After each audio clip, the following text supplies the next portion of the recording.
Chapter 255. Never in her wildest dreams did Dunya expect that there would be such a strange mechanism on the wall. This was clearly the interior of a modern company. But why was it like the legendary ninja's room? Pressing the wall with one's hand would cause one to flip over. At this time, Dunya was about to turn around and say to Ryudo and the others, "Come and see what's going on here." But before she could say anything, she had already fallen in. She couldn't react at all. What the hell is this? The moment she fell in, the originally flipped wall immediately closed from the inside. Dunya's body slid down like a slide. When she was sliding down, Dunya instinctively reached out and grabbed the wall next to her, trying to stop herself from sliding down. But the wall next to her was slippery. There was no point to stop her falling. Whoosh. Just like this, the girl was like playing on a slide in the park. She quickly slid down from this secret passage until she fell on a soft cushion. After Dunya completely disappeared, Ryudo and the others also realized that the little princess actually disappeared while walking. Dunya? Where is she? Suddenly, Ryudo glanced around in confusion and frowned slightly. Because Dunya was walking at the back of the team, Ryudo didn't keep an eye on her situation. Just now, everyone only heard a slight mechanical sound. Then the girl suddenly disappeared. Ichiya and the other three also quickly walked back and searched on the wall where Dunya disappeared. There seems to be a secret passage here. The young mistress must have fallen into it. It seems to lead to some underground space. After knocking on the wall, Jiro knocked out an obvious hollow movement from one of the walls. It also solved the mystery of Dunya's sudden disappearance. There was a special mark on the map that the florist got before. There seemed to be an underground building under this company. It should be the nest of the Chenmu Group Pharmaceutical Department for some illegal research. Because of this, it seemed that there were many secret doors in this building. The secret door that could directly lead to the underground building from the building on the ground could make it convenient for the group of researchers to come and go at any time. Then, let's follow the secret passage.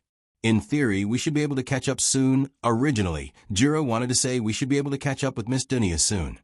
But before he finished his words, there was a sudden loud alarm around them. Beep beep, beep beep, beep beep, beep beep. Not sure if it was because of Dunya's movement or because the group of five stayed here for too long. In short, the surrounding alarms suddenly sounded. There was also a burst of chaotic footsteps in the corridor not far away. At this moment, Jiro hurriedly pushed the wall, but the wall did not move. It seemed to be designed to lock from the inside if an accident happened. Well, now we are in big trouble, Humph.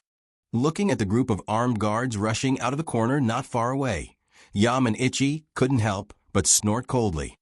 In that case, let's just kill them. After all, they are in the basement. Kacha. Speaking of this, Amanjiro took out his dual submachine gun from his trench coat. Ichi also took out his dual battle axe, and Sengo carried a small rocket launcher on his shoulder. Although the Amon family stealth skills are indeed very professional, this is not their favorite assassination method. Like Ryudo, the best assassination method of these three top assassins is to break in openly and kill all the enemies in sight. Dunya, don't let anything happen to you, or I will have to kill myself and start all over again. Just as Ryudo and the three Amon brothers rushed into the group of armed guards and started killing, he was thinking about Dunya's current situation. But for Dunya, her situation wasn't that bad. At the very least, it was much better than Long Do's situation. She didn't have to be pointed at by hundreds of people. After Dunya landed on the other side of the chute, her body fell on a soft cushion. And then a small dark room appeared in front of her. What the hell is this place? Dunya looked up and saw that the chute she fell on is already closed. Obviously, it is impossible for her to go back the way she came. In desperation, she could only walk towards the door at the end of the small room and carefully open the door. After opening the door, Dunya saw several narrow corridors. In front, left, and right, there are a total of 3 paths. The end of each path is dark, just like the underground tunnel Dunya went through before. At this time, should men on the left and women on the right? Lowly in the middle? Thinking that she is still a lowly, Dunya walked towards the middle path with her head held high. Although she doesn't know where this place is, since it is the enemy's nest, she has to walk out with her imposing manner. However, at the end of this underground tunnel, in the large underground research room, a researcher in a white coat was hurriedly pushing open the door in the depths of the research room. "What's the matter? Why are you in such a hurry?" When the researcher quickly pushed the door open and walked in, the head of the pharmaceutical department of the Heavenly Eye Group, Hades, who was originally looking at the information in front of the computer, raised his head and looked at one of the researchers in the underground base with a dissatisfied gaze. Yomi is a middle-aged man with light yellow pupils like a snake. Due to overthinking, the hair on the top of his head has long fallen out. However, the hair around his head is still there. At first glance, it looks like a chicken's nest on his head. However, the reason why he was thinking was not because of his duty as a researcher to think about how to save people. Instead, he was thinking about how to break through the limits of trash like humans. Many years ago, Yomi was once a famous professor, a big shot in the field of biopharmaceutical engineering that was considered worthy of the Nobel Prize. However, for some reason, one day he suddenly abandoned everything. He left behind a letter and disappeared without a trace. He never appeared in front of the public again.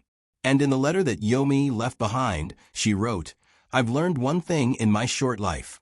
The more I study science, the more I'll discover that there's a limit to human abilities, unless I surpass human abilities." It was a sentence filled with deep meaning.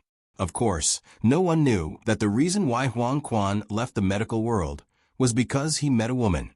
He met a woman who had the same vision as him. She believed that humans were as weak as trash, and she hoped that she could make humans stand up. Just like that, under IM's invitation, Yomi became the head of the pharmaceutical department of the Chenmu Group. Over the years, he used his top-notch ability in biopharmaceutical engineering to make countless superhuman drugs. As for the Hell Butterfly that was developed not long ago, it was a relatively successful batch of drugs.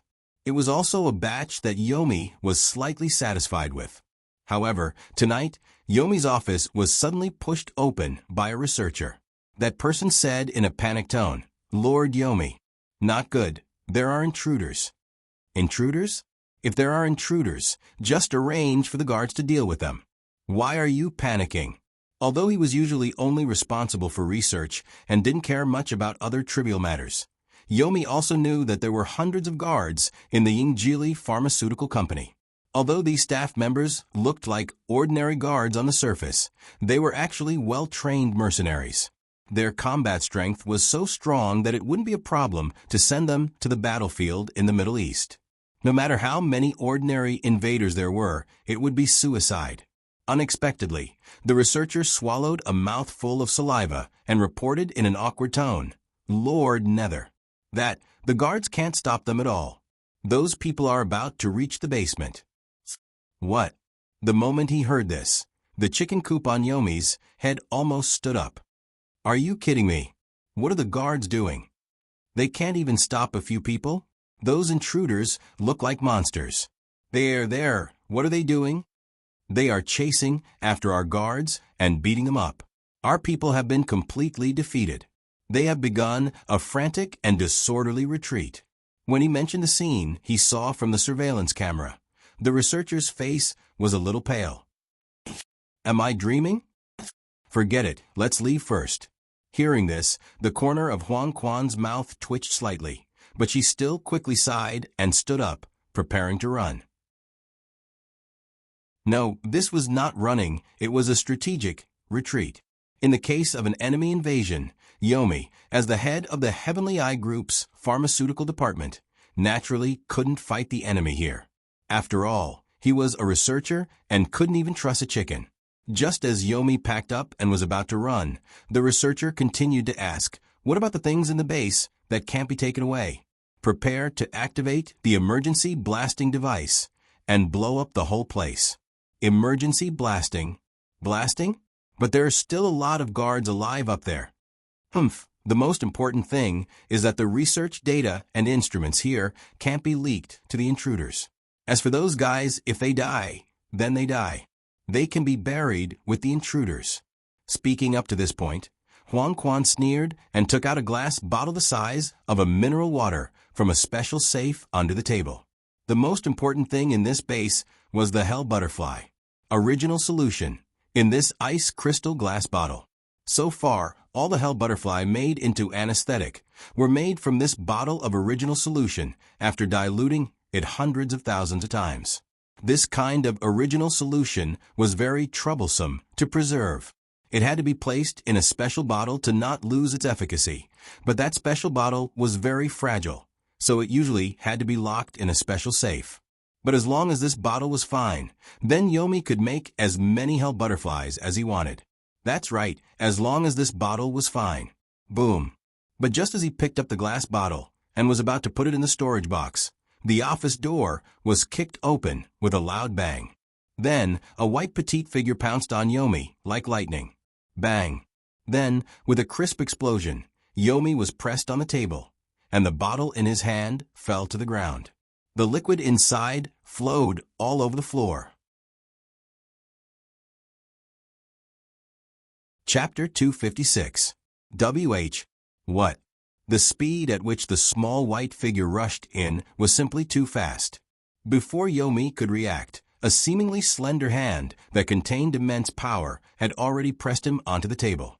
The little person who suddenly rushed in and pressed the head of the pharmaceutical department of the Heavenly Eye Group onto the table was naturally Dunya, who had taken a detour not long ago.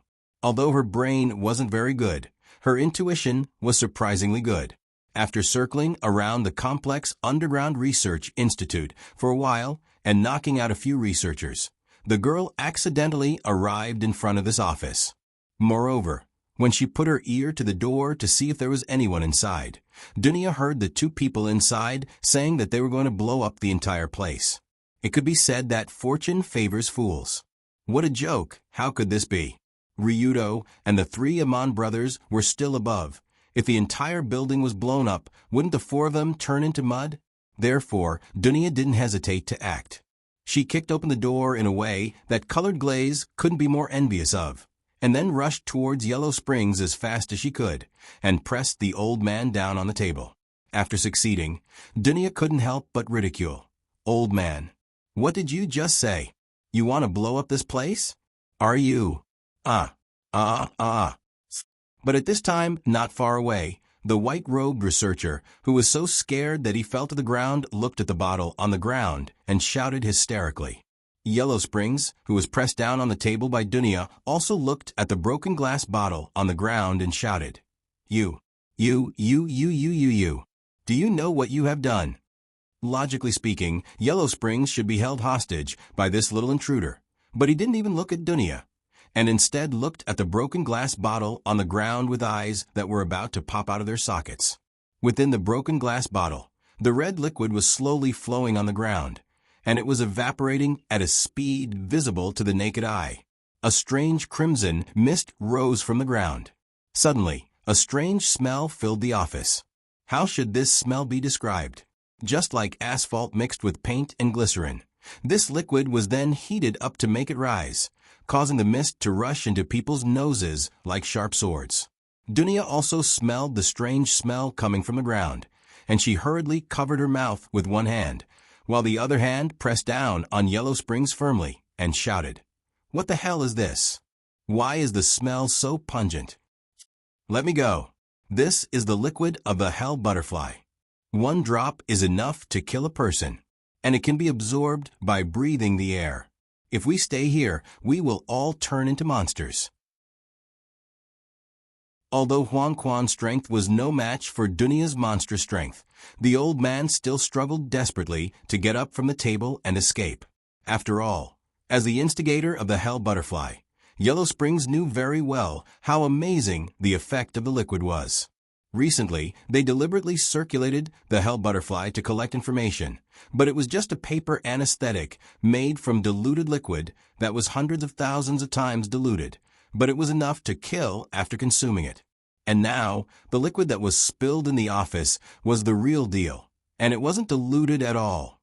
If a person breathed in a few mouthfuls, what kind of monster would they turn into?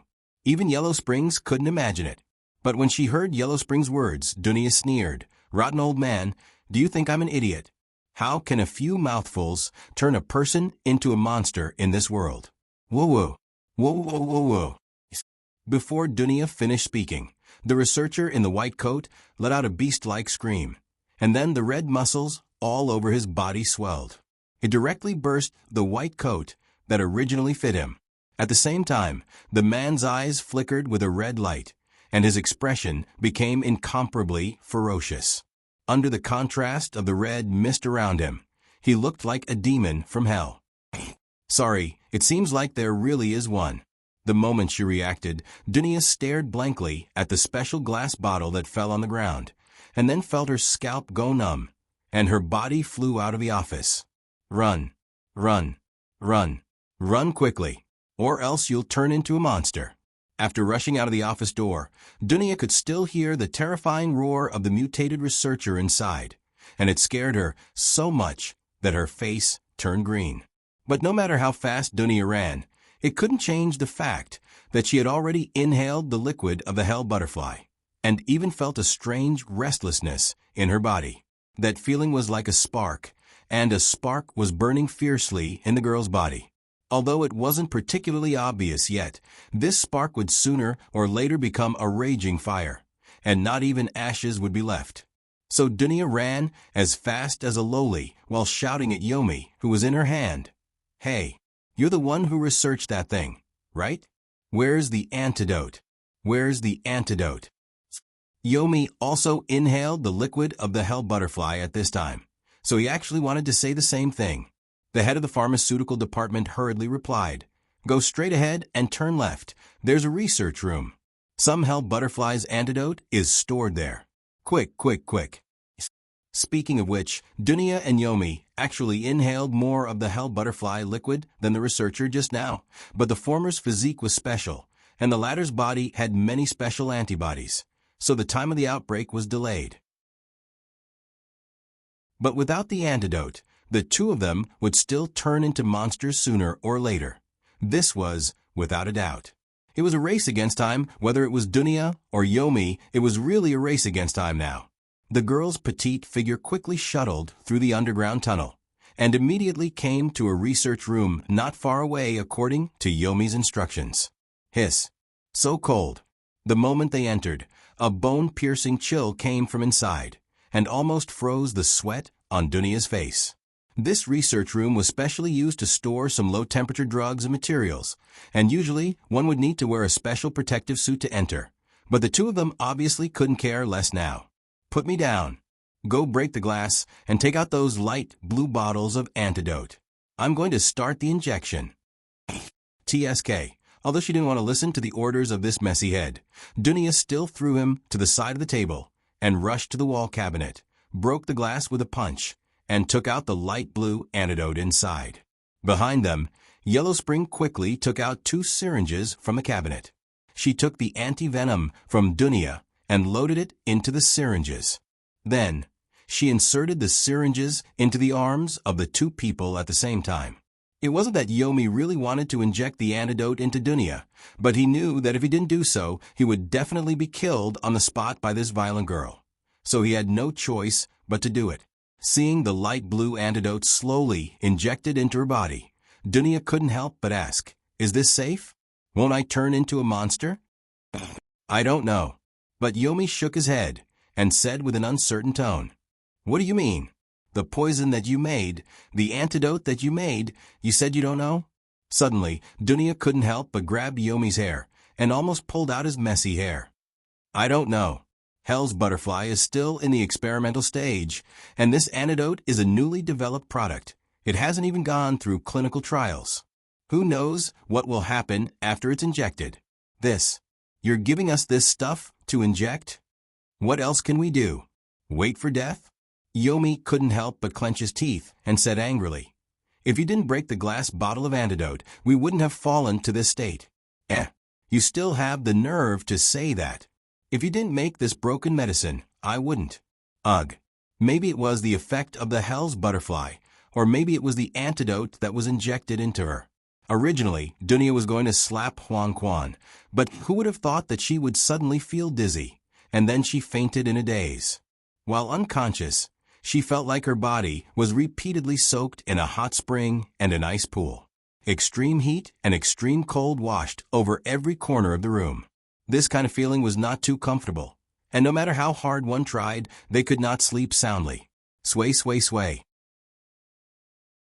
When Dunya woke up from her coma, she vaguely felt that she seemed to be gently shaking, and there was a warm touch and familiar smell in front of her body, giving her a strong sense of security. This smell is Ryudo?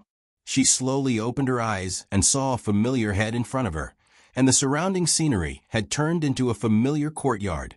It looked like the courtyard in the Rulong Group headquarters. Oh, Dunya, you're finally awake. After sensing that the girl behind him woke up, Ryudo turned around and asked with a smile. What's going on? I want to ask you what's going on. What happened in the underground base? Why did you faint on the ground? For Dunya, she didn't know what happened after she fainted, and Ryudo knew more than her. Just as Long Do and the 3 Amon brothers killed and chased away the guards, Long Do and the other 2 Amon brothers were still alive. The 4 of them quickly found the entrance to the underground research base and split up to look for Dunya. Fortunately, Ryudo followed the faint smell of vodka on Dunya's body, and it didn't take long to find her in the cold research room. However, Ryudo didn't see Yomi in the research room. It seems that Yomi quickly slipped away when Dunya fainted. Chapter 257. However, Ryudo was too lazy to care about Acheron's business.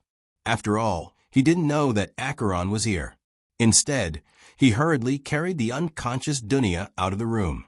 When he rescued Dunya, Ryudo also checked her body and didn't find anything wrong with her.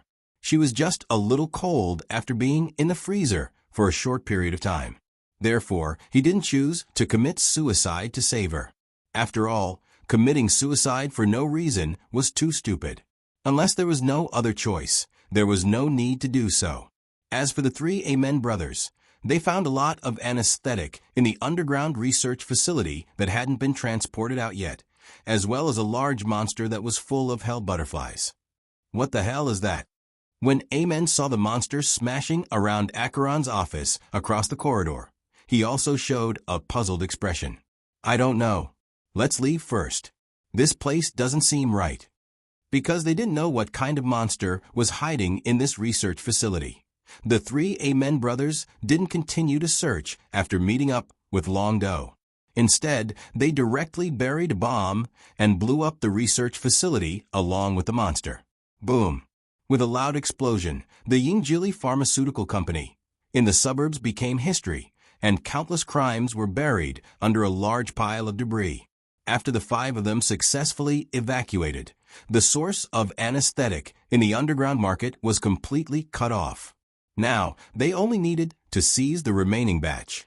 That was the job of the flower merchant, and it didn't have much to do with Ryudo. You can rest here tonight. I'll call your father. After explaining what happened, Ryudo carried Dunya to the guest room and gently put her down on the bed, letting her have a good night's rest. Although he didn't know what happened, from Dunya's expression, she seemed to be a little tired, and her expression was very complicated. She should have a good rest. However, just as Ryudo was about to put the girl down and let her rest, Dunya reached out and grabbed his wrist. Actually, under the dim light, Dunya stuttered as if she wanted to say something, but she didn't know what to say. Although Ryudo didn't know what happened before, Dunya remembered it clearly. She was infected by the hell butterfly, and although she was injected with the antivenom, there was still no guarantee that she wouldn't mutate. After waking up, Dunya felt that the strange restlessness in her body was gone, but even so, she couldn't be sure that she was fine. Therefore, she was in a dilemma. On one hand, Dunya wanted to tell Ryudo what happened to her, but on the other hand, she was afraid to tell anyone. She was even afraid that Ryudo look at her like a monster. Naturally, Long Do noticed her bashful attitude. So he and asked, concerns, is there anything there's something? If let's go see a doctor, well, seeing a doctor may not help. Then you have to tell me exactly what happened. Hurry up, don't drag it out. Ugh, okay. After swallowing a mouthful of saliva, Dunia said in a trembling voice, "Actually, I seem to have inhaled something strange."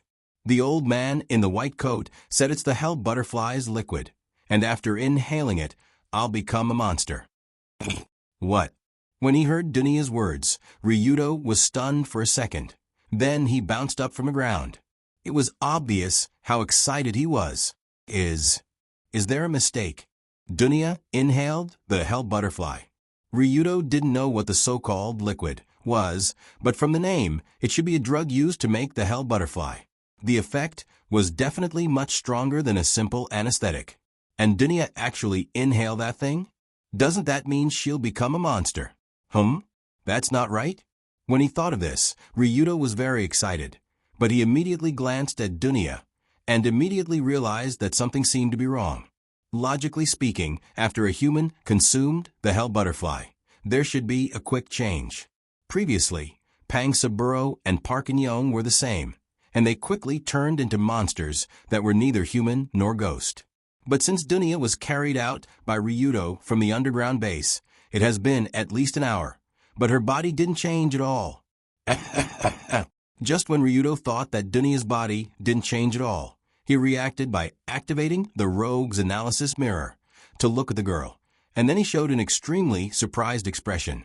Before this, if Ryudo remembered correctly, Dunia's attributes were name, Saitu Dunia age, 15 years old attributes, wisdom LV1, physique LV4, courage LV3, insight LV3, charm LV2, but at this moment, her attributes became like this. Name, Saitu Dunia age, 15 years old attributes, wisdom LV1, physique LV5, courage LV3, insight LV3, charm LV2. What's going on? Did she take the wrong medicine? Without any changes in other attributes, Dunia's physical ability actually reached the level of LV5 physique, Extreme Superman. What does this mean? After swallowing a mouthful of saliva, Ryudo reached out and held Dunia's hand and said seriously, "Try to hold my hand with all your strength. You must use all your strength." Huh? Use all my strength? Forget it, I'll just hold it, it can't hurt him anyway. Dunia knew that Ryudo's strength was even stronger than her, so she immediately tightened her right hand with all her strength at that moment. Ryudo only felt that the small palm was like an iron clamp that firmly clamped his hand. Severe pain, accompanied by the sound of bones creaking, came together. So Ryudo quickly stopped Dunia's violence before his hand bones were broken by her. What kind of strength is this? LV5 physique, Extreme Superman is actually so terrifying. After the two hands released, Ryudo shook his palms that were a little blue and explained to Dunia the abnormal state of her body. Not only I'm fine, but my physical fitness is also strengthened? After listening to Ryudo's explanation, Dunia couldn't help but open her mouth wide, with a look of disbelief. The reason for such a strange situation, at least with Ryudo and Dunia's poor knowledge, it was impossible to give a normal explanation. For this situation, they could only conclude that the hell butterfly was originally a potion that strengthened the body's ability. After Dunia overdosed, she was quickly injected with the anti-poison serum, and even laid in the cold storage for a while. Plus, she already had a superhuman physical fitness. These purely coincidental factors mixed together seemed to have achieved some unexpected results. It seemed to have allowed the girl to retain part of the hell butterfly's strengthened state, and at the same time, there were no obvious changes in the other parts. Even Ryudo didn't expect such a good thing to happen in the world. Dunia quickly took off her coat and checked her body from head to toe. After confirming that there were no visible changes, Ryudo finally let out a sigh of relief. Although Dunia was an expired loli was still a loli. Longdo was really afraid that she would turn into a red giant because of the hell butterfly's poison. If that was the case, he might as well commit suicide on the spot and start all over again. But fortunately, she was fine now. The girl's skin was still snow-white and tender, her slender waist, flat chest, and petite feet were all fine. It was exactly the same as what Ryudo saw when he peeked in the Tokyo Emperor Hotel. Speaking of which, her waist was so thin that he could hold half of it with one hand, and her feet were so small, at most about 32 size, and her chest was so flat that he almost couldn't feel it. Ryudo checked Dunya while touching her body, all over. After a while, he realized that what he was doing didn't seem to be appropriate. There's nothing wrong with me, right? But fortunately, Dunya's nerves were relatively thick, and at this time, she was nervous about her body. So she didn't realize that she was actually in a state where she should call the police. Ahem. After coughing to cover up his embarrassment, Ryudo smiled and said, "There should be no problem. But for safety's sake, I'll accompany you to the hospital tomorrow for a thorough examination." Well, then, what about tonight? Suddenly, Dunya was slightly relieved, but she still asked shyly, "You rest here tonight. If you feel uncomfortable, you can call me at any time." "It's too troublesome to call you at any time. Why don't you just stay here with me?" "Okay." Speaking of this, Dunya's little face slightly blushed, but judging from her cold hands and feet, the girl at this time was obviously still a little scared in her heart. Even if Dunya was strong and brave, she was still a girl a few months away from the marriageable age of 16. It was normal for her to feel scared when encountering this kind of situation. Okay, then I'll lie here for a while. If you have any problems, you must call me at the first moment. Understand? If it was a normal time, Ryudo definitely wouldn't sleep in the same room with Dunya, but now her situation was a bit special, so he couldn't care so much. Just like this, Dunya lay on the bed on the tatami in the middle of the room, and Ryudo lay with his back facing Dunya. The two of them could be considered to have a peaceful night. Logically speaking, although the two of them were in the same room, they still scrupulously followed etiquette. Tomorrow morning, they would wake up as good men, so there shouldn't be any problems. Unless early in the morning, a car from Kamishiro Villa would directly send the big sister of Rulon Group to the door. "Dancing costume. Wait here for a while, I'll be right out." Yes, Mississippi. When the sun shone on the ground the next morning, under the gaze of 16 Knights dancing costume, Colored Glaze, who hadn't come to find Ryudo for a long time for school, leisurely walked towards Rulon Group headquarters. However, judging from Lioli's relaxed expression, she definitely wouldn't be able to guess what kind of shocking scene she would be witnessing in a moment.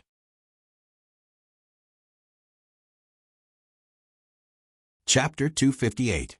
For Colored Glaze, going in and out of the Rulon Group headquarters was as natural as going in and out of her own home. The guards would automatically open the door when they saw her. She no longer needed to kick the door open.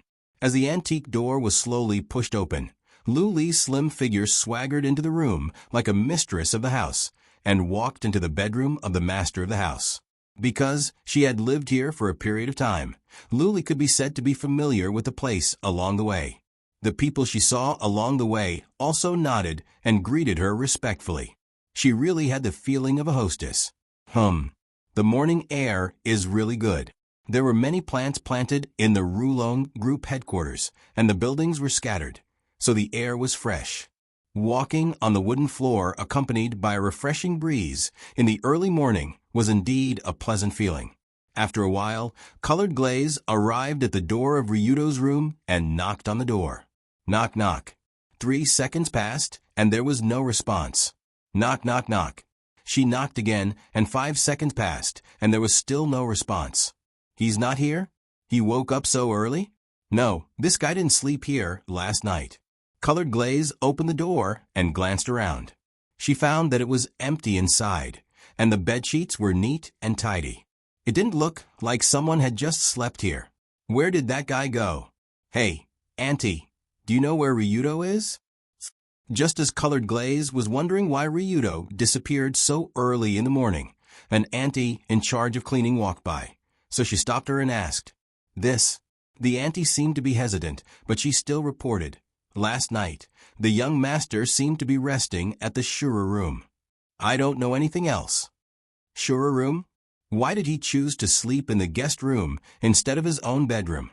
Hearing this, Colored Glaze thanked the auntie and walked towards the Shura room. because of the special nature of the dragon group. The names of the rooms inside were also very much like a Chinibi style. Between Rakshasas, between hell, between demons, between yakshas. In Colored Glaze's eyes, these names were F***ing ridiculous. Who would want to stay in a guest room like this? The cabinets would probably move by themselves at night. Coincidentally, the place where Ryudo stayed last night was the legendary Shura's room. This name was very appropriate. Just like that, Colored Glaze quietly walked in the direction of Shura's room. Her footsteps were careful and cautious, and she made almost no sound, as if she wanted to scare someone. Speaking of which, I haven't come to look for him recently. He must be lonely by himself. Well, I didn't come here because I wanted to see him. I didn't come here because I wanted to go to school with him.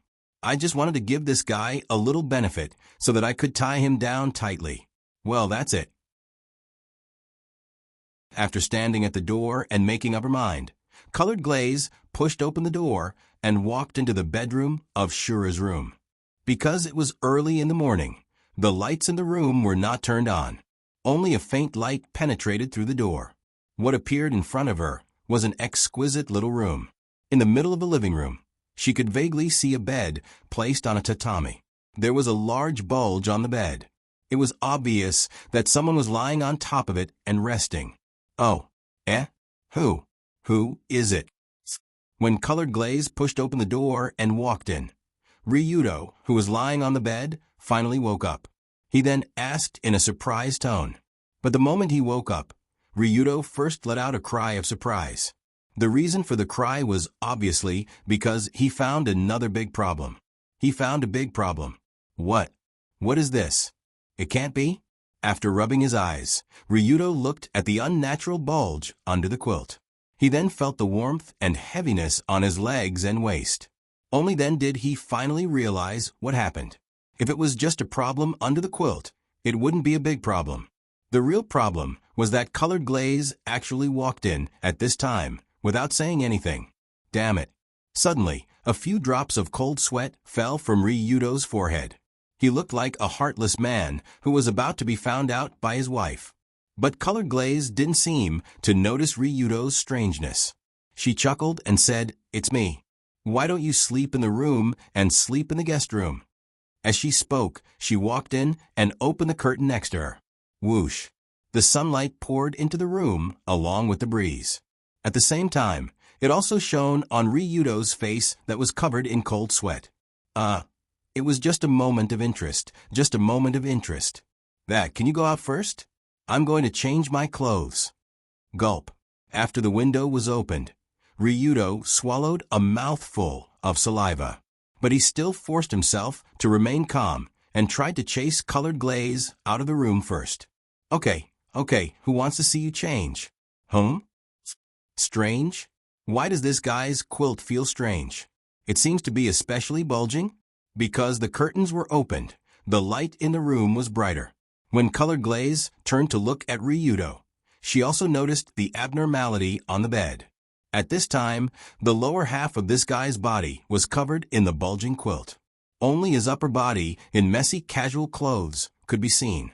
Under normal circumstances, it was unlikely that he would wear such clothes to sleep. Not only was his collar messy, but there were also some slight claw marks on his cheeks, neck, and chest that were exposed. That's right, claw marks. Although Ryudo himself didn't notice it, Colored Glaze saw the strange marks on his body. Was he scratched by a cat? It can't be, right? Ryudo didn't have a cat, and the distance between these claw marks was much larger than a cat's. It looked like, Instantly, Colored Glaze's body froze. She seemed to have thought of a scene that she often saw in TV dramas or novels. And the name of that scene was Catching an Adulterer in Bed. Impossible, impossible. That guy Ryudo wouldn't do such a thing. Colored Glaze didn't want to think too much about it, but the unnatural bulge on the bed, Ryudo's sneaky expression, and the fact that he suddenly moved to the guest room, had claw marks on his body, and his clothes were messy. It was hard not to think too much about it. Just as Colored Glaze was thinking, Ryudo obviously panicked. He tried his best to put on an embarrassed expression and laughed awkwardly. Miss Colored Glaze? I really need to change my clothes, okay? Is that so? Then I'll help you change. In the next moment, Colored Glaze's lips curved into a sweet smile. Ugh! This smile was like a punch to Ryudo's face. He hurriedly waved his hand and said, No, no, no, how can I do that? Don't say that. Didn't you say that you'll marry me in a year? Then we'll be considered as an engaged couple. Isn't it the wife's duty to change her husband's clothes? Looking at Colored Glaze's virtuous wifey expression and graceful movements, Ryudo would be very happy if it was any other time. But now he could only sweat and say, Yes. It's like that, but right now I'm a little, ugh. Just as Ryudo was desperately trying to find a way to dodge it, a soft moan suddenly came from under his blanket. This sound was made by a woman, and it seemed that the woman was still in a half-awake state. The moment she heard this sound, Colored Glaze's mouth stretched into a few angles. It looked like she was smiling even more brightly, but there was no smile in her eyes. Lou, Colored Glaze? Actually, I've been practicing ventriloquism recently. Would you believe me? What do you think? I think you would believe me. After all, we're, however, in the next second. Just as Ryudo was desperately looking for an excuse, Colored Glaze immediately reached out her hand and pulled at the speed of lightning. With a clean and neat technique, he lifted the quilt from his body. Ryudo swore that Colored Glaze's speed of pulling was absolutely not compatible with her LV-1 physique, crumbs of the world physical ability. It was as if she had cultivated some strange skill like lightning flash. After the blanket was pulled away, under Ryudo's expression that looked like he wanted to die on the spot and Colored Glaze's azura-like gaze, a familiar figure appeared on the bed. It was a very young girl. At this time, she was only wearing a simple set of underwear, causing her figure to look even more petite. Moreover, her exposed skin was even more snow-white and smooth. At this time, her long silver hair was not tied into a cute double ponytail like usual. Instead, it was completely draped over Ryudo's body. Coupled with the arms tightly hugging Ryudo's waist and the legs wrapped around his right leg, she looked like a large, silver-haired koala. It was Dunya. Obviously, the girl who appeared on Ryudo's bed was Dunya. At this time, she was hugging Ryudo's waist, her small face pressed against the man's waist. With a satisfied expression, she continued to sleep soundly, completely ignoring the surrounding temperature that suddenly dropped by a few degrees. Suddenly, the smile on Colored Glaze's face became even brighter. Her gaze towards Ryudo showed a sense of contempt that said, Look, this man is like trash. Trash, scum, slut, lowlife, scum, bastard, ruffian, wretched man, stinking hooligan, shameless, scoundrel, scumbag, rotten man, scum of society, beast in human face, beast in human clothing. This was the first time Ryudo knew that humans could express so many different words through their gazes. But facing such a terrible situation, he smiled bitterly and said, Actually, I can explain. Why don't you listen to my explanation first, then think about what to do next? Actually, it would have been better if he did not speak. Once he spoke, Colored Glaze was so angry that she immediately kicked him. According to Ryudo's knowledge, Colored Glaze always had the habit of kicking things when she was angry. He did not expect that one day, the one being kicked would be him. Explain? Explain? Explain. If explaining is useful. Why do we need police in this world? Suddenly, Colored Glaze scolded in exasperation while raising her small black pantyhose foot to kick Ryudo. Her kick made Ryudo not know whether to laugh or cry.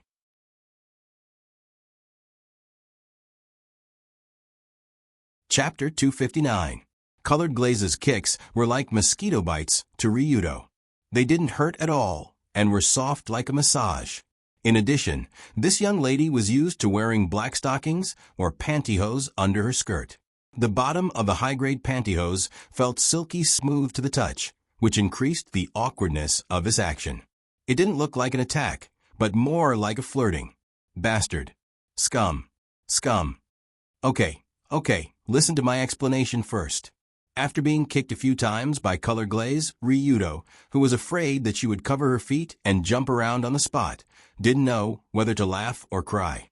He reached out and grabbed the girl's ankle to prevent her from doing such meaningless actions. Let go. After Ryudo grabbed her ankle, Colored Glaze struggled violently. But with her little strength, how could she break free? She could only rage helplessly. Listen to my explanation first, then I'll let go. Scram. Stinky pervert. Phew. You don't want to listen, right? Then I won't hold back. Seeing that Colored Glaze wasn't listening to him, Ryudo decided to use some violent methods. He grabbed Colored Glaze's little foot and threw it to the side. He skillfully disrupted the girl's balance, causing her to slip and fall onto the bed unconsciously. Then, she was embraced by a perverted right arm. After putting Colored Glaze on the bed, a very strange scene appeared on the bed. On Ryudo's right was Dunya, who was hugging his waist. Her slender snow-white legs were wrapped around his right leg. On Ryudo's left was Colored Glaze, who was lying on the ground. He pulled her body as close to his chest as possible, letting the two of them lean their heads together. Hugging left and right, it was truly a blessing, especially since both of them were top-notch beauties. This made him even more blessed, and it was about to overflow. I didn't do anything to Dunya. She was poisoned last night. I was afraid that something would happen to her, so I stayed in the guest room to accompany her. It's that simple. Before Colored Glaze could continue to flip out, Ryudo leaned his face close to hers and stared into her eyes. He spoke in a serious tone. Of course, that was indeed the case, and he wasn't lying. Last night, it was indeed because Dunya was poisoned by the hell butterfly. Ryudo was worried that something would happen to her, so he agreed to sleep here. If anything happened, he could immediately buy medicine from the Krypton Gold Mall to save her life. In Ryudo's Krypton shopping mall, there were all kinds of wonderful medicines that could be saved as long as one did not die on the spot. It was just a matter of whether one was willing to spend the money. But for some reason, Long Do, who was supposed to be sleeping next to the bed, seemed to have been pulled into the bed by someone and then hugged like a pillow to sleep. Later on, Ryudo found out that Dunya had the habit of hugging a big stuffed bear to sleep. Presumably, this little brat was confused and thought that Ryudo next to her was her stuffed bear, so she pulled him into the quilt. With this pull and hug, the situation became like this in the morning. What was more coincidental was that before Ryudo woke up, Colored Glaze came over early in the morning. Wasn't this a coincidence? This kind of coincidence often appeared in third-rate novels, but he didn't expect it to happen in reality as well. After listening to Ryudo's explanation, Colored Glaze's expression finally became better. After all, she knew that nothing shameless happened between the two.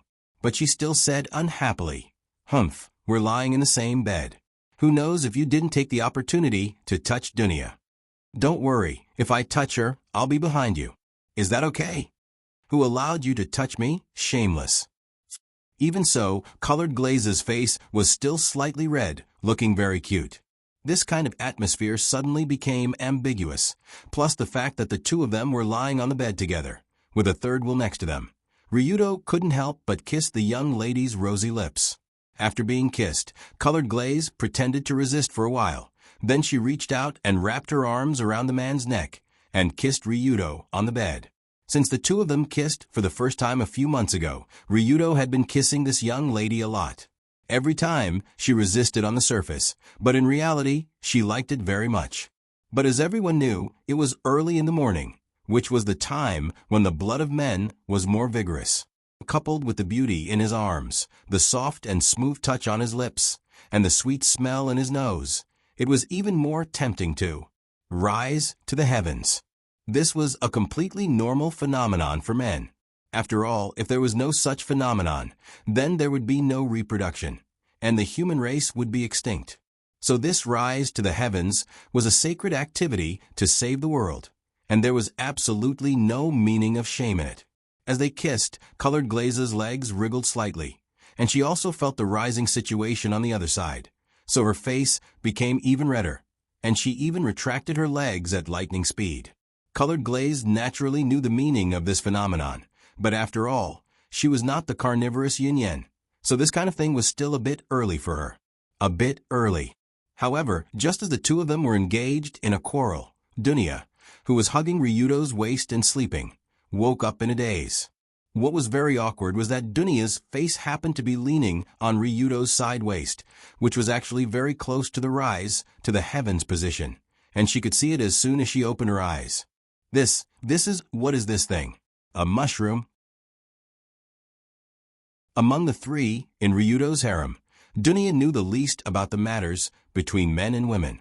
Therefore, even if she was fully awake, she probably wouldn't know what this kind of physical change meant, let alone in this kind of confused state where she had just woken up. Not sure if it was out of instinct or because she felt that thing was blocking her view, Dunya reached out her white and smooth hand to grab it, and after holding it, she wanted to move away. If it was a normal girl doing this, it would definitely be very enjoyable. But Dunya, compared to a normal girl, her strength was definitely more than 100 million points, which was more than 10 times, to the point where she could pull any organ out of a person's body with her bare hands. Thus, in the next second, a series of panic screams came from the room. Dunya? What are you doing? Let go. Let go. Dunya could swear that she had never heard Long Do make such an anxious cry, as if he would cause some kind of tragedy if he didn't let go of Long Do. Ugh. Morning, what happened to you just now? After a few seconds, Dunya finally let go, rubbing her eyes as she climbed up from the bed, but she saw that Ryudo's face was a little pale, as if he was seriously frightened, and was covering a certain part of his body on the ground. No, it's nothing, you're awake. Suddenly, Ryudo couldn't help but swallow a mouthful of saliva, but his face revealed a timid smile. Although Dunya didn't know what happened, Ryudo knew that the situation just now was actually very dangerous. Especially when this stinky brat held the dragon head staff and was about to break it down. If it wasn't for Ryudo's quick reaction and blocking with his hand, he would have become the first eunuch in Japan.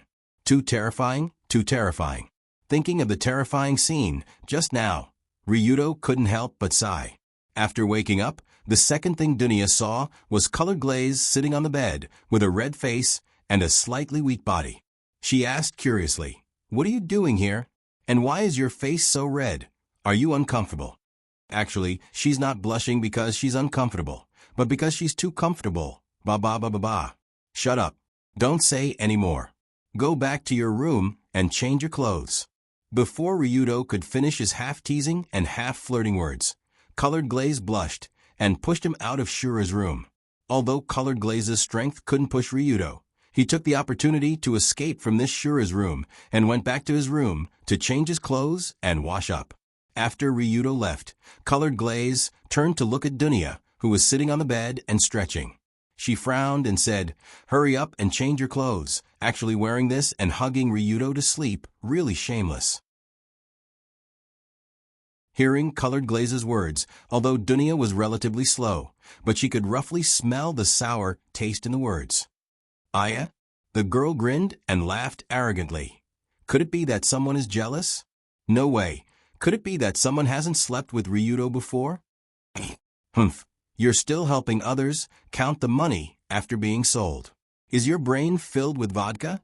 Seeing Dunya's expression of being taken advantage of, but still thinking that she was cool, Colored Glaze really wanted to kick her. But she didn't dare. After all, Dunya wasn't Ryudo. If she kicked this bear, she would definitely be beaten back, and Colored Glaze couldn't beat Dunya. But no matter what, Dunya still changed into her usual clothes and followed Colored Glaze outside to eat breakfast. Seeing that this little rascal was drinking vodka so early in the morning, Miss Liuli scolded her angrily again. But of course, Dong Nia didn't pay her any attention. Instead, she drank even more vigorously and even deliberately made pausing sounds. This atmosphere, it's really troublesome. Although he already knew that Dunya and Colored Glaze's relationship wasn't that good, it was obvious that after the left hugging right incident just this morning, the two's antagonistic relationship had a new development. especially when Ryudo sat on the left and right of the two girls in a car and drove towards Tokuri First High. He finally understood what it meant to be in a dilemma. No matter what Colored Glaze said, Dunya would find fault with her, and vice versa. And no matter how Ryudo replied to one of them, the other would take the opportunity to find fault with Ryudo. It was like kicking him around like a rubber ball. The scariest thing was that these two girls started bickering at the dining table, all the way to the school gate, and they were still bickering, with Ryudo sandwiched between them. It felt like a live performance of a palace drama. This wasn't two slices of bread with cheese, but two frying pans with a hot dog. Ryudo felt like he was a hot dog sandwiched between two hot frying pans. No matter which side he leaned towards, he would be scalded until he couldn't take care of himself. After being annoyed to the point that he had no choice, Ryudo took advantage of the two girls bickering to sneak away, quickly sneaking into the front of the school. Sigh. I really don't know what to do with them. If only Yunyan was here. When he walked through the school gate, Ryudo couldn't help but miss Yunyan. After all, only that woman could use her status as the main wife to restrain Dunya and Colored Glaze, not letting them chatter to death beside Ryudo's ear. And compared to the impatient Dunya and the long-winded Colored Glaze, the gentle and pleasant Yunyan was more in line with the identity of a girlfriend, and when he was with her, he felt more comfortable in various senses.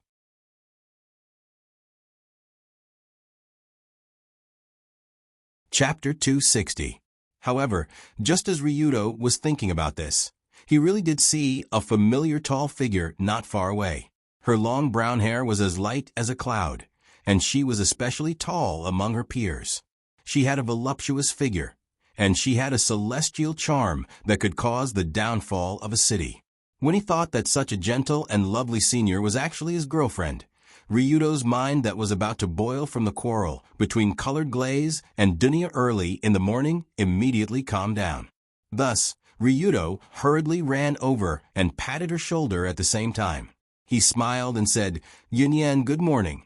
But just as Ryudo patted the woman's shoulder, the woman turned her head and said angrily, "Who are you calling hey? I'll kill you." "I'm the one who wants to ask, who are you?" After knowing Yunyan for so long, this was the first time Ryudo was yelled at by her. Moreover, it was the kind of yell that had a ferocious face and eyes that were burning with anger, as if she would attack at the slightest disagreement. Did I see the wrong person? Is this really Yunyan from Suki Suki? After being yelled at, Ryudo saw Yunyan's outfit clearly. How should he describe it? Normally, senior sister Yunyan gave off a gentle and beautiful feeling. Her neat and tidy school uniform was spotless, and there was always a gentle smile on her face without any makeup. It made people want to make a statue of her and worship her. But what was up with Yunyan today? She was wearing a school uniform with long sleeves and a long skirt that was completely out of season. Her crew collar tie was crooked in front of her chest, and her hair was slightly messy. Her lips were smeared with red lipstick, and there was a cigarette in the shape of fruit candy. This style actually had a special adjective in Japan, called delinquent girl. That's right, it was the kind of delinquent who would walk in groups of 3 to 5 and make a lot of noise on the street, and would pull out a steel pipe from under her long skirt at any time to fight. However, the sudden change in her appearance and Yunyan's attitude shocked Ryudo. This woman was clearly not a delinquent girl. Just as Ryudo was sizing up his girlfriend in surprise, Yunyan raised her eyebrows and said impatiently, "What are you looking at? Have you never seen a woman before?" No, I just feel a little unused to it." After sensing Yunyan's boss-like aura, Ryudo didn't know what to say for a moment. He could only retreat half a step like a reserved primary school student. Stuffed. Seeing Ryudo's expression, Yunyan finally couldn't hold it in anymore. The malevolent expression on her face instantly collapsed. She laughed so hard that she bent forward and backward. Her long skirt swayed back and forth, looking very cute. This laugh made Yunyan change from the delinquent girl just now to the gentle senior sister Ryudo knew, as if the scene just now was just an illusion. This sudden change made Ryudo dumbfounded. He asked suspiciously, "Yunyan, what are you doing?" Sorry, I'm just kidding." Actually, I'm trying to cosplay. Suddenly, Yunyan showed her usual gentle smile. She took out a handkerchief and wiped off the bright color on her lips. She looked a lot more pleasing to the eye than the delinquent girl just now. Cosplay. It wasn't that Ryudo hadn't heard of this term, but he didn't think that this term could be used together with Yunyan. Generally speaking, cosplay was to play a role in the virtual world or the real world through costumes. The players were also called cosplayers.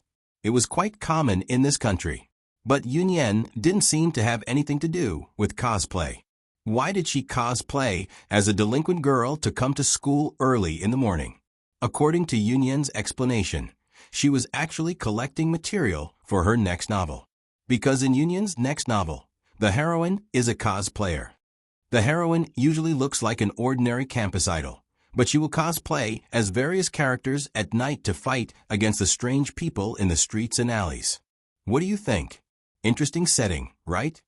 It's really interesting, but this kind of setting usually only appears in some strange works. Strange works? What do you mean? Ahem, nothing, you can continue. Although she didn't know what Ryudo's words meant, Yunyan still explained her idea. In order to know how the heroine felt when cosplaying as various characters, Yunyan began to study this special style of dress and tried to simulate the psychological changes after cosplaying. So, there was a strange scene of her dressing up as a delinquent girl to school early in the morning. I think a character should be played from the inside out.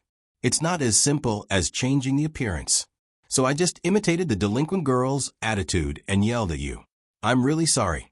When mentioning the matter of yelling at Ryudo, Yunyan still nodded apologetically with a guilty look. Ryudo also smiled generously and said, "It's okay. Anyway, you look quite fresh. Yelling at me is fine. I won't care about this small matter." That's great. That, if you don't mind, can you accompany me to Akihabara after school? Akihabara? Why are we going there? After hearing this strange yet familiar name, Ryudo showed a puzzled expression. Anyone who had a little understanding of 2D and otaku culture should know that the so-called Akihabara was a street with the special name of 2D Sacred Place. Although this street in the Chiyoda district used to be famous for selling home appliances, after the beginning of the new century, the streets of Akihabara were filled with maids soliciting business. Rows upon rows of anime stores, colorful game halls, computer accessories crowded the alleys, and 2D posters everywhere. However, although he knew what kind of place it was, Ryudo had never been to Akihabara before because there was no need. He didn't have time to play games, watch anime, play Brother Pow, or go to the maid cafe. He also didn't need to buy a computer or electrical appliances. So, it was an area that had nothing to do with him as a young master. But today, Yunyan took the initiative to invite him to Akihabara, and the reason was that there was going to be a cosplay competition there. According to the information I gathered on the internet, the cosplay competition will be held this afternoon at the Akihabara New Hall. At that time, all the famous cosplayers from all over the country will be there. They are all professionals, so it should be very helpful for me to gather materials. When it came to gathering materials, Yunyan's eyes emitted bursts of light. It was obvious that she was very excited about it. Gathering materials was a necessary step for a successful creator to mature. There was once a famous manga artist who said, "The reason why I play mahjong every day is not because I like mahjong, but because I want to find inspiration for my manga for mahjong." This is a kind of gathering material. Who? Unparalleled. Ha ha ha ha. Playing mahjong is so satisfying. Of course, Yunyan didn't need this kind of gathering material. She wanted to gather material about the cosplay female lead in the novel she wanted to write. However, it was the first time that Yunyan went to such a strange place. So, she wanted Ryudo to accompany her to the cosplay competition to see how professional cosplayers worked. So it's like this. After understanding the cause and effect, Ryudo nodded and smiled. "Then I'll go with you. Just treat it as a special date." Okay. Hearing this, Yunyan jumped up happily, and then mysteriously whispered in his ear, "After the materials are collected, I will wear all kinds of cosplay clothes for you to see." He, just take it as a reward for accompanying me on a date. Yunyen, were all kinds of cosplay clothes? Instantly, Ryudo couldn't help but swallow a mouthful of saliva. Then he looked up and down at Yunyen, as if he was imagining the scene of her tall and voluptuous body wearing all kinds of cosplay clothes. Don't misunderstand. Ryudo wasn't interested in cosplay. He didn't want to see Yunyen wearing maid outfits, witch outfits, Lolita outfits, bridal outfits, nurse outfits, stewardess outfits, policewoman outfits, school swimwear, gymnastics outfits, tights, and other strange outfits. As for the dirty idea of matching it with bubble socks, knee socks, mandarin duck socks, fake knee socks, garter socks, pantyhose, and so on, he had never even thought of it, probably never thought of it. So, Ryudo went with Yunyen to the cosplay competition because he wanted to support her novel. It wasn't because he wanted to see her wearing all kinds of cosplay clothes. That's right, I, Ryudo Kiryu, am definitely not that kind of person. With this self-deceiving thought, Ryudo spent a very slow day. When the school bell rang in the afternoon, he rushed out of the classroom and ran towards the third-grade building where Yunyen was. But when the two arrived at the Akihabara New Hall, in Narukai's high-speed car, Ryudo noticed something strange. Isn't that, it can't be? It's Ryudo Kiryu? Oh, that person's acting is really good. Should we take a picture with him or something? When Ryudo and Yunyen stood at the entrance of the Akihabara New Hall, the surrounding audience, who were obviously here to watch the competition, couldn't help but discuss behind their backs. But the topic of the audience's discussion sounded a little strange to Ryudo. What do they mean? That person's acting is really good? What am I acting as? However, just when he was puzzled, not far away from the crowd, a fatty wearing the Dory First High School uniform with cheap dyed blonde hair walked out. The fatty looked to be at least 200 pounds. The grease secreted from his face was enough to make people sick to death. His entire body emitted a greasy smell. But when he saw Ryudo standing at the entrance, he excitedly ran over and patted Ryudo's shoulder. He laughed and said, "Hey brother, you're also acting as Ryudo Kiryu? What a coincidence, me too." When he saw the fatty dressed like him, Ryudo almost wanted to punch him. But from this sentence, Ryudo finally understood what the people around him were thinking. That's right, this group of Akihabara 2D residents seemed to think that Ryudo was acting as himself, acting as the recently powerful young master. It was that simple.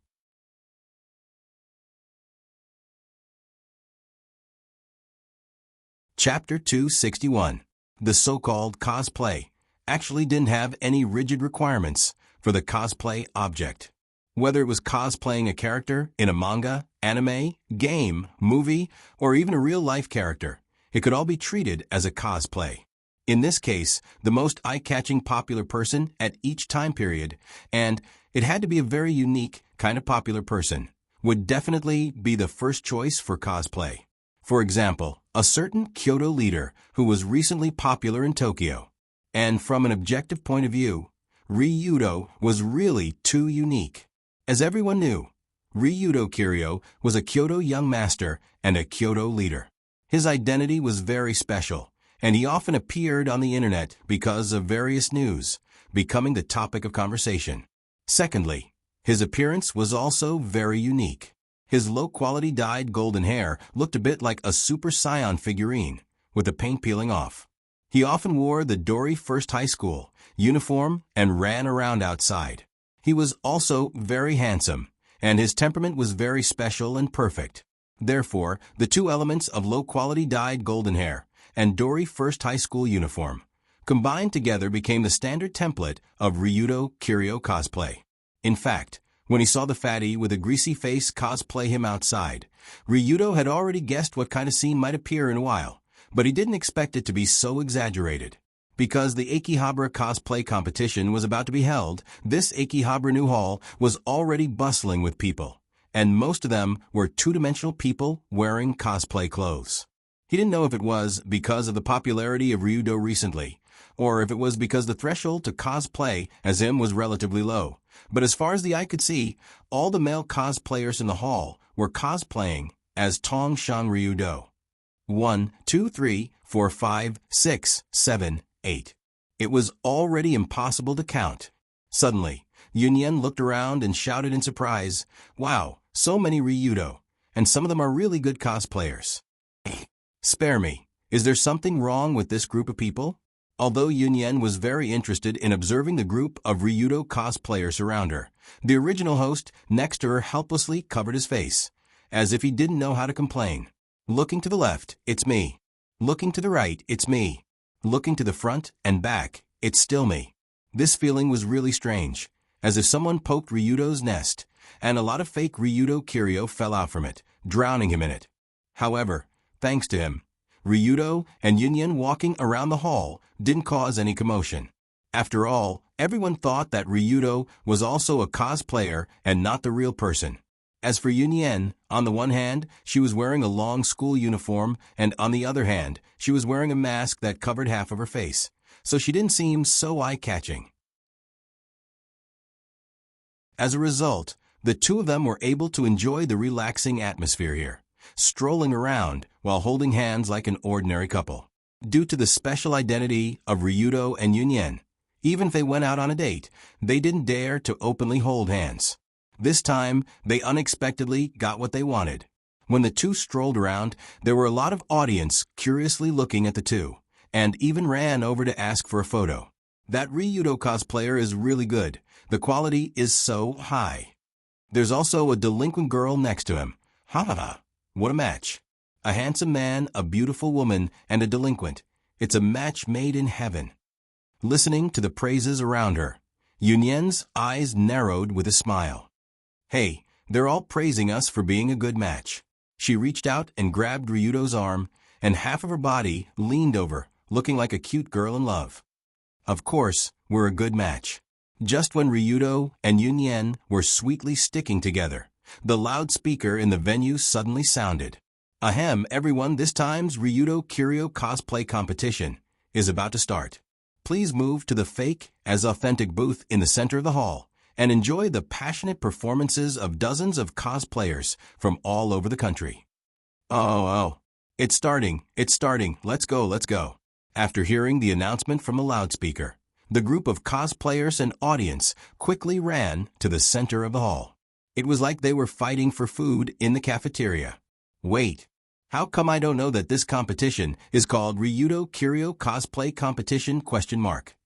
I think it's because all the contestants are cosplaying as you, so they changed the name.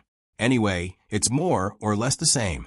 Although Ryudo did not know whether to laugh or cry at the fact that so many people were cosplaying as him, Yunyan was obviously very happy about it, because it showed how charming her boyfriend was. Not long after, a long table that looked like a press conference was placed neatly in front of a large booth that was filled with spectators. Behind the table sat 3 people who looked like judges. The 3 judges were an old man wearing an old-fashioned kimono with white hair and a beard. The other one was a middle-aged man in a suit who looked like he had just gotten off work. The last one was a middle-aged woman who was dressed like Lolita, but her face was covered with 30 centimeters of powder. When Ryudo and Yunyan found a place to stand, someone looked at the judges and exclaimed, "TSK." Who would have thought that this cosplay competition would be able to invite these 3 judges? It's really scary. These 3, who are they? After hearing this, Ryudo could not help but ask, "You don't even know them?" That person glanced at Long Do with disdain, and then he introduced the 3 legendary figures who were known as the 3 giants of Autumn Leaf Plains. The old man in the kimono was called Otaku Sanin. It was said that he had devoted his entire life to the great otaku industry, collecting hundreds of thousands of manga and anime. As he had too many manga at home, he could only live in a paper house under the bridge. The middle-aged man was called Gaming Otaku King. He had been playing all kinds of video games since he was born, and devoted his limited life to the infinite gaming world. Later on, he even joined the gaming company Nintendo, and became the exclusive game tester of Nintendo. Lastly, Aunt Lorita was known as the Cosplay Empress. She had more than 30 years of cosplay experience, and had cosplayed close to 10,000 ACG characters. because she cosplayed too many characters. She even developed the symptoms of dissociative identity disorder. There were more than 10 personalities residing in her body, and she was proud of it. Sannin, Otaku Sannin, and Empress. These three were known as the Big Three in Akihabara due to their extraordinary achievements in various aspects. And this time, the three of them were actually the judges of the Ryudo Kiryu cosplay competition. It was no wonder that the surrounding audience was shocked. Just as the competition was about to start, Sannin, who was sitting in the middle of the judges, held a pot of wolfberry tea and sighed, "Phew, I hope that this time I will be able to see some young people with backbone, so that my trip here will not be in vain. Oh ho ho, I'm afraid that will be a little difficult. After all, the cosplay characters this time are different from ordinary people, and not everyone can act with such grandeur." The cosplay empress beside him laughed coldly, and at the same time, she opened the folding fan in her hand and covered half of her face. It's useless to say more. Let's see who's the real deal. Let's start, we can't wait any longer. Finally, Otaku Sannin, who was sitting on the side, pushed up the glasses on the bridge of his nose and crossed his fingers in front of his face. The pure white reflection on the lenses revealed the posture of a bad person. Yes, everyone. The first Ryudo Kiryu cosplay competition is about to begin. Let's welcome the first cosplayer. Perhaps because the aura of the Big Three was too strong, the beautiful host standing on the stage said in a slightly stiff tone, and at the same time, she stretched out her hand and made a please gesture to the side of the passage. Under the spotlight, the first person to walk up the stage from the contestants' passage was the fat guy who talked to Ryudo outside the hall.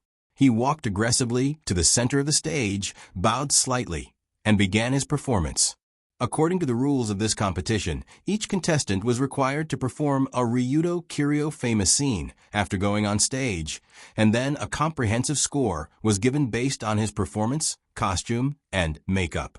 The famous scene performed by the fat guy was the third act of Extreme Secret Book, Dark City.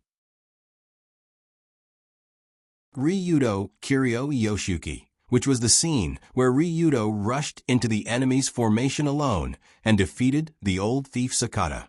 Old thief, do you dare to fight me to the death? Why yeah. Huh. Humph. Ah. Accompanied by shameful lines and unintelligible shouts, the fat man cosplaying as a dragon started fighting on the stage out of nowhere. He rolled, hit, and kicked on the stage, and it looked very lively, but the fighting movements, it was a bit like the old ladies and grandpas in the street park doing aerobics. The most exaggerated thing was that the person on the stage was performing an awkward performance that made Ryudo's scalp tingle, but the audience was constantly cheering. Good. Hey. Very energetic. Although the body is not quite the same, at least the posture is there. When the fat guy finished a set of Ryudo Hooligan Fist, the three judges also nodded one by one and gave a passable score, which was considered a pass. Seeing the fat guy walk off the stage with his hands raised, Yunyan said excitedly, "Wow, so cosplaying Ryudo is like this, it looks really. Hey, why are you squatting on the ground?" Originally, Yunyan said to Ryudo that it looks really interesting, but when she turned her head, she found that the person next to her was actually squatting on the ground with his head in his hands, with a "who the hell did I offend" expression on his face. I'm really not that kind of person. Seeing the second Ryudo cosplayer walk onto the stage and begin to perform breaking rocks on his chest under the cheers of the audience, Ryudo could only stand under the stage awkwardly. He wanted to dig a hole and bury himself in it.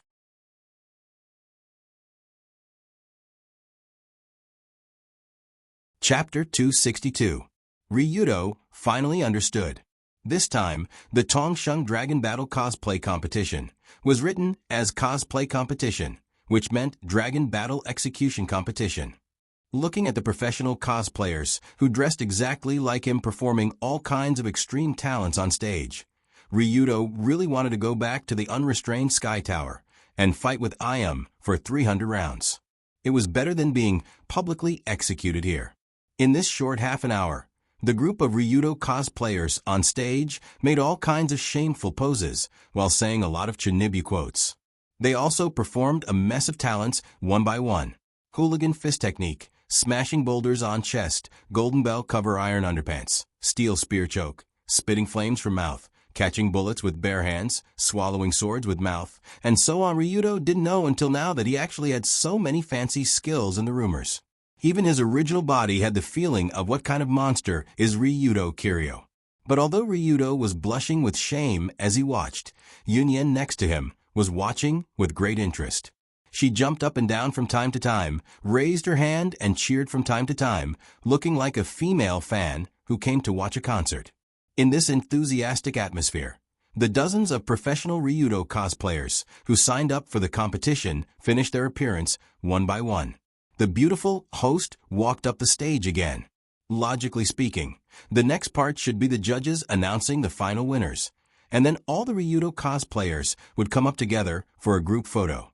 But unfortunately, after the host went up the stage, she just happened to see Ryudo standing in the crowd, looking at the stage with a numb gaze.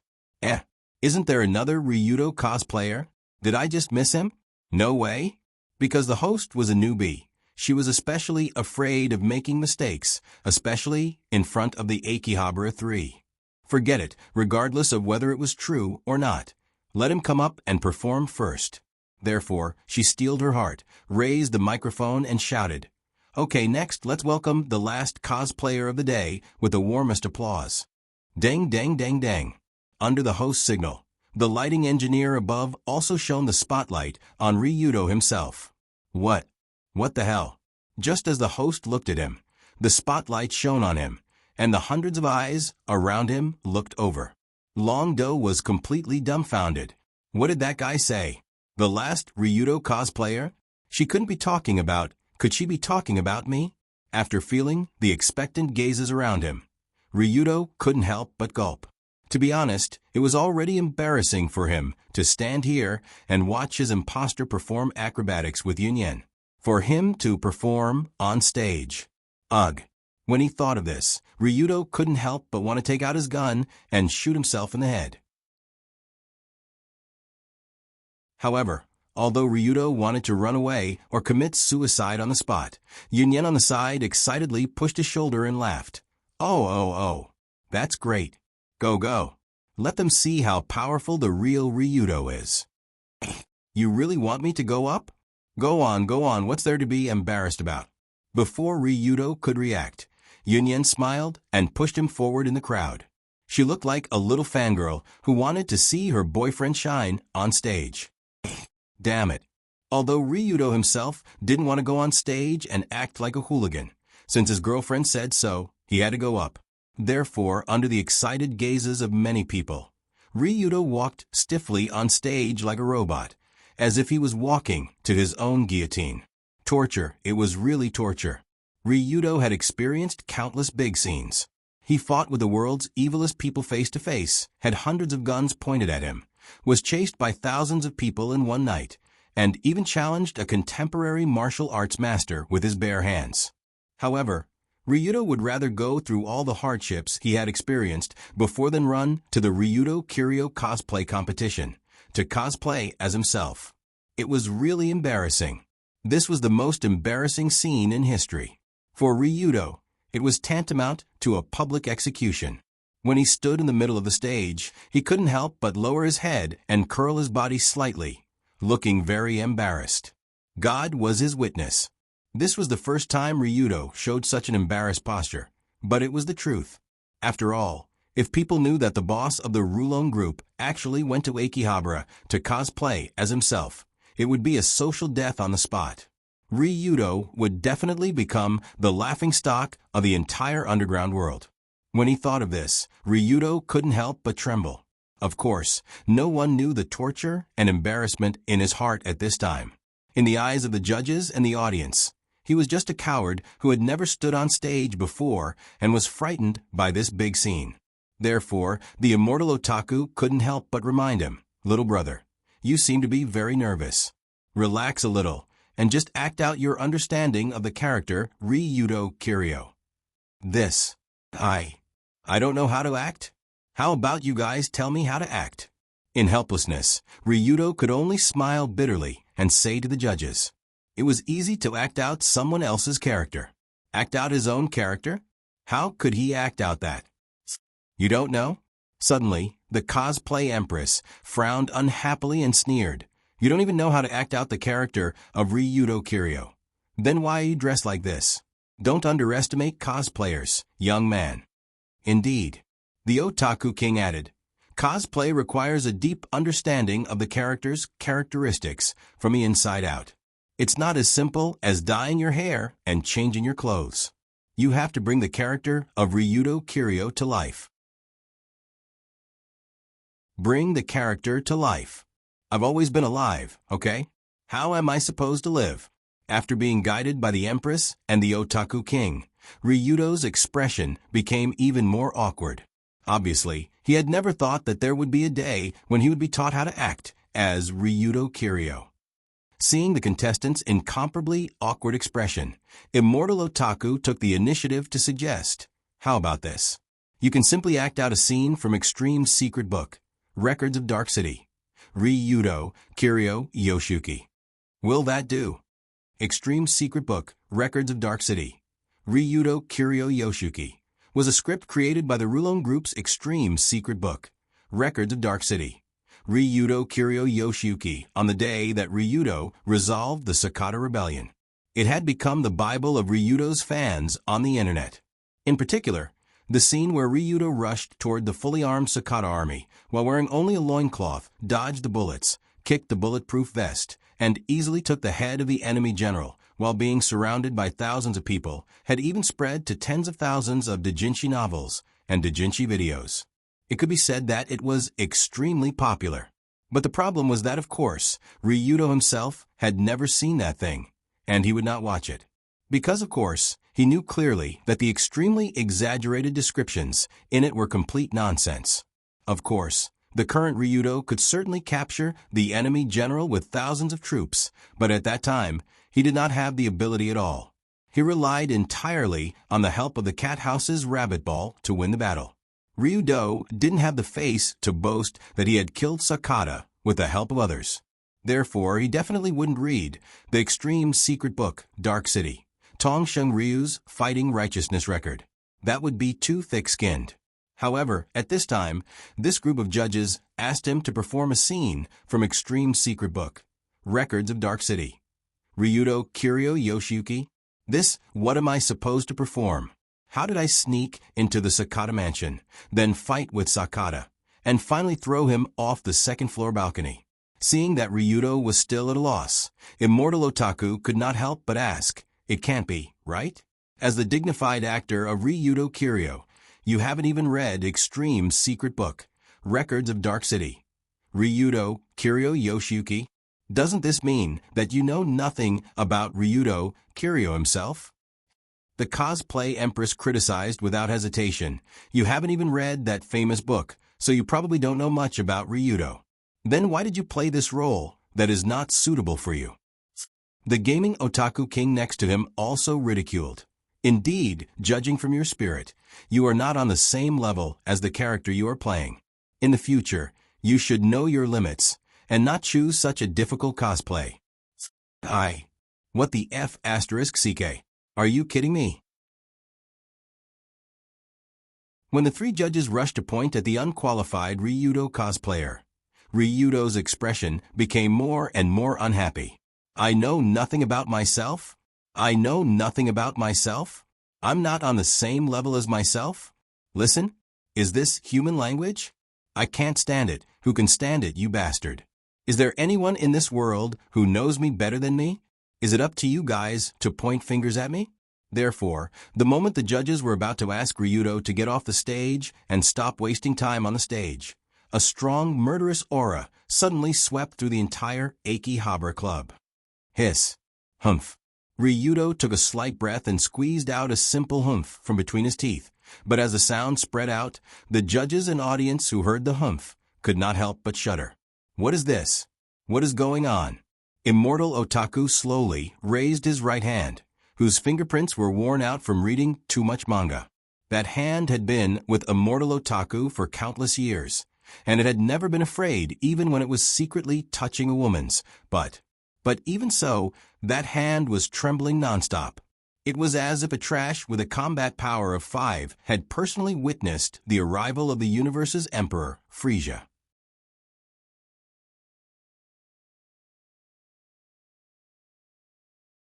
Chapter 263. What? What is this? Who is this person standing on the stage? For a moment, the judges and the audience couldn't help but wonder. Ryudo had experienced so many things. Coupled with the fact that his status was getting higher and higher, his unique aura, when he went all out, was simply like those ultimate villains in anime. It was enough to make people pee their pants on the spot. Hence, when he was angered to death by the judges and finally couldn't help but unleash his firepower, the atmosphere in the entire venue suddenly changed. Everyone looked at the contestant on the stage in surprise. Even the 3 judges couldn't help but react in all sorts of exaggerated ways. Immortal Otaku was so shocked that he almost fell off his chair. The powder on the cosplay empress's face instantly exploded in all directions. The gaming Otaku King's suit quickly disintegrated, revealing the muscles that had been trained from playing games. Ryudo felt extremely pained by this situation. Humph, I'll show you what the real Ryudo Kiryu is like. You bunch of idiots who are cheering for an imposter. Wait, I can't do that, right? Originally, Ryudo had planned to announce the return of an ultimate boss and shock the anime world for 100 years. However, halfway through his shock, he realized that he couldn't reveal his identity. Otherwise, he would be in danger of being killed. After all, he was an ultimate boss who had come to Akihabara to show off in front of a group of anime veterans. This wasn't something that would make him look good. On the contrary, it would make people think that he was stupid. What should he do? He was so angry that he seemed to have done something irrational and stupid. Just as the judges and the surrounding audience were staring at the stage in shock, Ryudo couldn't help but break out in a cold sweat. At this moment, the gaming Otaku King, who was sitting on the judging panel, swallowed his saliva and tried his best to ask in a calm tone. This contestant from the aura, just now, could you be the real Ryudo Kiryu? This question actually represented the doubts of many people in the venue. As the saying went, the real couldn't be fake, and the fake couldn't be real. The difference between the real deal and the fake deal, especially for an extreme big shot like Longdo, could be easily discerned just by looking at his aura.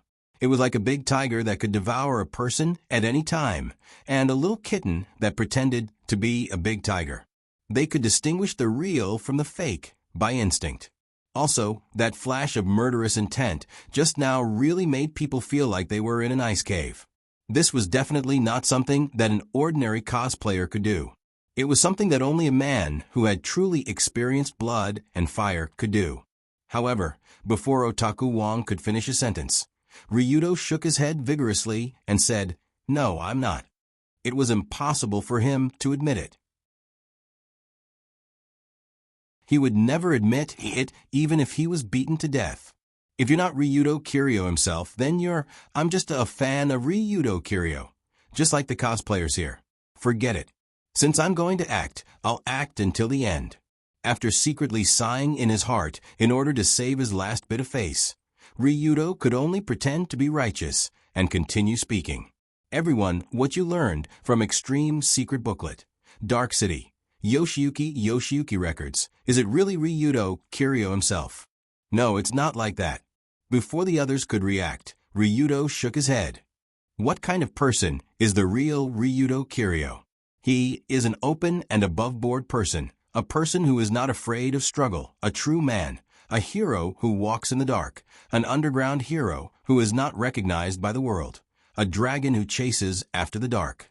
Let me ask. Speaking of this, Ryudo continued in a heavy tone. How could such a hero in the darkness want others to write such a book to brag about his achievements? This must be a kind of trouble for Ryudo boss. He doesn't want this to happen. Good. What he said seems to make sense. Hearing this, the audience below the stage couldn't help but nod their heads, and the 3 judges also began to ponder with a thoughtful expression. It had to be said that when the cosplayer on stage spoke seriously, he gave off the feeling of being Tongshan Ryudo himself. Although that was impossible, He would never admit it even if he was beaten to death. So, our understanding of Ryudo Boss shouldn't be superficial. We shouldn't only remember his glorious deeds. We shouldn't blindly imitate his rumored behavior. But we should learn his spirit. Learn the spirit that even if the world doesn't accept me, I will still move forward. Suddenly, Ryudo raised his head slightly, put his hands behind his back, and posed a posture of a master who was pointing at his back, commonly known as a posture used for showing off. However, after hearing his commentary, the judges by the stage, the audience, and the cosplayers backstage seemed to feel the heroic spirit hidden deep under the surface of the water. The corners of their eyes were slightly moist. What a great hero in the darkness. If their understanding of Ryudo before was limited to the exaggerated deeds on the internet. But now, after hearing Ryudo's speech, they gradually understood the spirit of the Rulon Group second-generation leader. They felt the heroic spirit that soared to the sky. Even if the world doesn't accept me, I will still move forward. Handsome, too handsome. This wasn't the empty handsome of those foppish idols.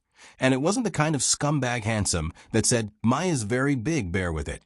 It was the kind of handsomeness that even if the world didn't accept him, he still had to walk on the streets with his head held high. He still did everything with a clear conscience. Extreme Tao is the darkness of the underground. Since that's the case, I will embrace the darkness. How solemn and stirring, how valiant, and what kind of man was he? For a moment, everyone around the stage was deeply attracted by Long Do's words. They were attracted by the tragic aura of the legendary dark hero that he spoke of. Clap, clap, clap, clap, clap. After a long silence, some people couldn't help but clap. Clap, clap, clap. Clap, clap, clap, clap, clap. Clap, clap, clap, clap, clap. Unknowingly, the sound of applause began to faintly spread out like waves. A few seconds later, it turned into thunderous applause that shook the entire venue. It was as if the ceiling of the Akihabara New Hall would shatter. When the applause surged, Immortal Otaku stood up with tears streaming down his face and shouted to Ryudo, "Good. Well said. This is the real Ryudo Kiryu cosplayer. You deserve to be the champion of the Ryudo Kiryu cosplay competition." Oh, champion, champion, champion. After hearing the words of the big three, the rest of the audience also began to become restless. They all shouted that the champion who imitated Ryudo should be awarded to Ryudo himself. Indeed, compared to the group of ordinary cosplayers who only imitated Ryudo's appearance and behavior, the last contestant clearly grasped the will and spirit of the extreme Tao boss. This realm made all the participating cosplayers blush with shame, and all the audience and judges were shocked from the bottom of their hearts. Under this enthusiastic atmosphere, there was no need to compete in the following competition, and the champion was thus decided. Not long after, Ryudo, who originally only wanted to show off and quickly run away, was surrounded by a group of Ryudo cosplayers. Under the gaze of tens of thousands of people, he awkwardly stretched out his hand and received the cosplay Ryudo Kiryu. Winner medal from Immortal Otaku. 3, 2, 1 eggplant. Eggplant. Click.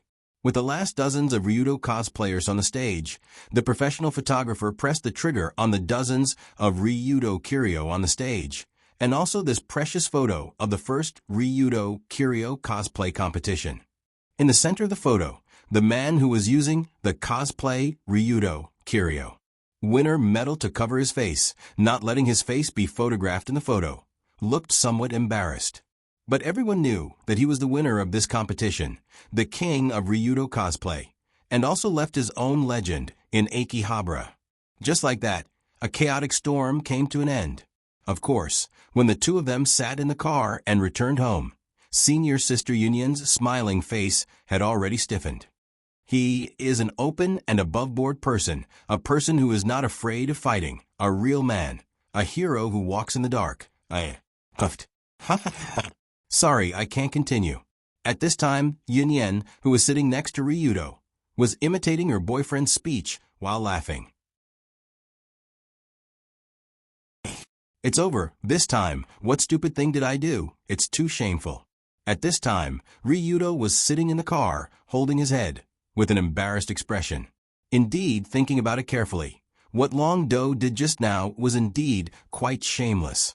He actually bragged about himself in front of hundreds of people, saying things like a real man, a hero who walks in the dark, an underground hero who is not recognized by the world. Just thinking about it made one feel that he was shameless. The most embarrassing thing was that Ryudo won the Ryudo Cosplay Championship. I cosplayed me and won the Cosplay Championship. Who am I? Who am I cosplaying? Who is me? Who is cosplaying me? Suddenly, the entanglement in Ryudo's heart seemed to have become a classical philosophical question, making him feel that he didn't know what to say. But there's one thing that must be solved. Ryudo must not let today's incident be leaked.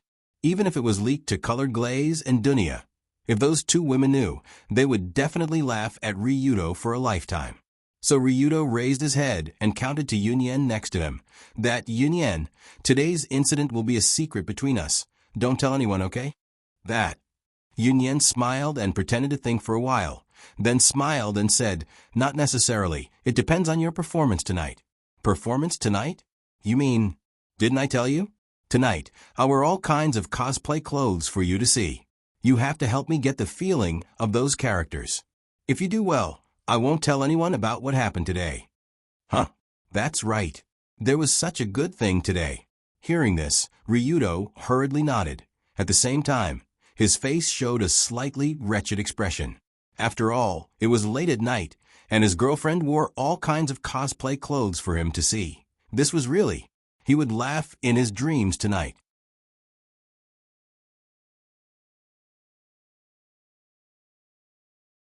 Chapter 264. Speaking of Yunyen from a certain perspective, she was Ryudo's favorite woman, especially in all aspects of being a girlfriend. Yunyen was almost a perfect existence. She was the type that as long as it was a man, he would definitely be fascinated by her and would be willing to kneel under her skirt. After all, not only was she beautiful, but she was also gentle and considerate. Her figure was also very good, and she had a strange charm that could cause the downfall of a city. The most important thing was, Yunyen knew how to play. This knew how to play meant that she knew how to play in various senses. As long as it was something that she was interested in, she would try her best to try it. She was even very proactive and would not feel shy. For example, this time when she took the initiative to bring Ryudo to Akihabara to play, it was originally because Yunyen wanted to write a female lead who was proficient in cosplay in her novel, and thus became interested in cosplay. Since she became interested in cosplay, Yunyen naturally wanted to cosplay a variety of characters, so that she could find the feeling of writing. Of course, from a certain perspective, doing this was actually letting Ryudo off easy. After all, Yunyen was his official girlfriend. Which man wouldn't want to see his girlfriend wearing cute maid clothes, nurse clothes, or witch clothes? If he could feel a different touch and smell, then it would be even more hiss. Therefore, on that night, after Ryudo and Yunyen returned from Akihabara, they directly went to Tsutsumura Betsuen. Different from Tsutsumura Betsuen, which was the main family's Tsutsumura Betsuen. Tsutsumura Betsuen was Yunyen's own residence, which meant that her parents were not usually here. But even so, there were many bodyguards and housekeepers in the courtyard. On one hand, they usually protected the young lady, and on the other hand, they played a certain role in monitoring. However, this small trouble naturally couldn't stop the current Ryudo. In order to see Yunyen's cosplay, he could easily cross a mountain of knives and a sea of flames. This was the power of LSP. When Yunyen entered from the main door, Ryudo quickly climbed in from the side railing of a courtyard. After avoiding all the surveillance cameras and bodyguards, he arrived directly below Yunyen's room. Seeing that there was no one around, Ryudo reached out and grabbed the drainage pipe beside the house. Like a flower thief, he jumped and flipped, and quickly climbed into Yunyen's room. Speaking of which, this was the first time that Ryudo entered Yunyen's boudoir. As the young lady of the Tsutsumura Betsuen group, although Yunyen's room was not as luxurious as the one in Tsutsumura Betsuen, it was still extremely elegant and comfortable. The beautiful blinds were embroidered with a light cloud-like window screen. Beside the bed was a pure white desk with a laptop on it. Beside it was a huge bookshelf full of books. Obviously, this was where Yun Yen usually wrote her novels. The entire room was decorated with a fresh and pleasant aqua color. The soft bed was covered with a gorgeous tassel curtain, and there were a few small dolls at the head of the bed. The most unbearable thing was that as soon as Ryudo entered the room, he smelled a familiar fragrance. Every girl's fragrance was different, and these fragrances were part of their feminine charm. For example, Colored Glaze's body always had a simple and elegant fragrance of flowers and wood. It was like the fragrance of flowers, but also like the fragrance of wood. Besides being elegant, it also gave people a feeling of calmness. It made people want to hug her when they were tired and inhale to their heart's content. On the other hand, Dunia's body had a wonderful fragrance of vodka mixed with milk. Maybe it was because she drank vodka all year round, or maybe it was because alcohol flowed in Mao Xiong's body. This kind of burly man and milky Lolita's smell was very addictive. As for Yun Yen, she was pure, the fragrance of hormones. Her body's fragrance was really hard to describe. It was not the fragrance of flowers, nor the fragrance of wine or milk. It was a pure feminine fragrance. This kind of smell could only be smelled on a woman's body. It could not be found anywhere else. It was said that the smell of hormones could emit a scent that attracted the opposite sex. If this was the case, then Yun Yen might be one of the women with the strongest hormonal scent.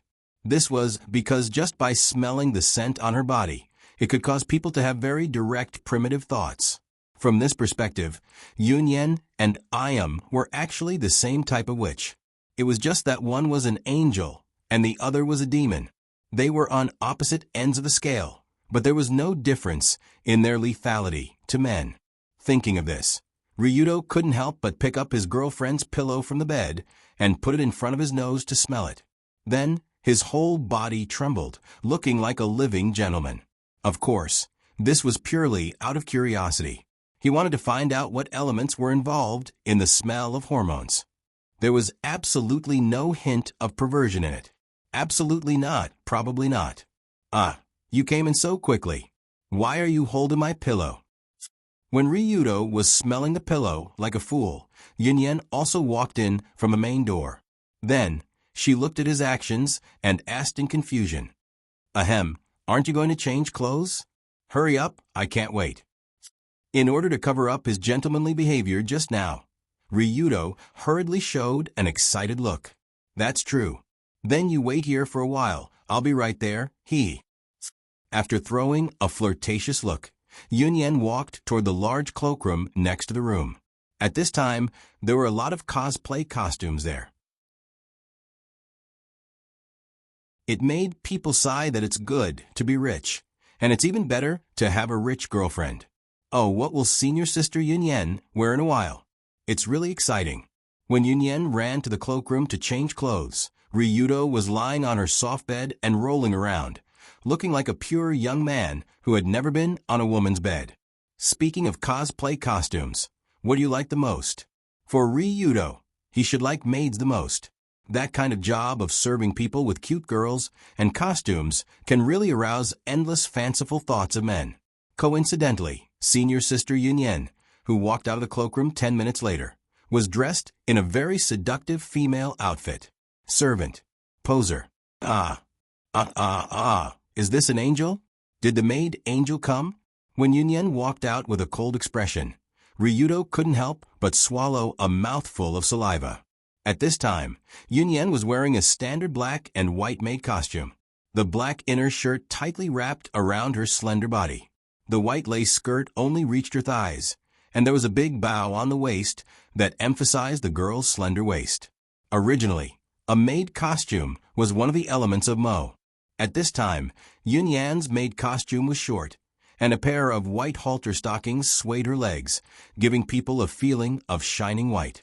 What's more, from the bottom of the skirt to the top of the halter stockings, it just so happened to expose a piece of snow-white skin, as well as the outline of the thighs that was wrapped by the stockings.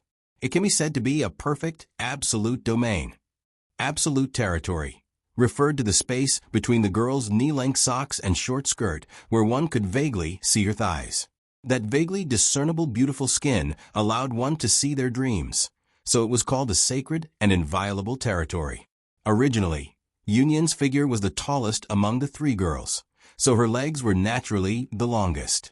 Coupled with the white halter stockings and the short skirt absolute domain, it made people want to lie down on the spot and become the carpet under her feet. Beautiful, beautiful, really beautiful. At this moment, senior sister Yunyan was wearing a set of maid attire. Her cloud-like brown hair was tied into a neat high ponytail.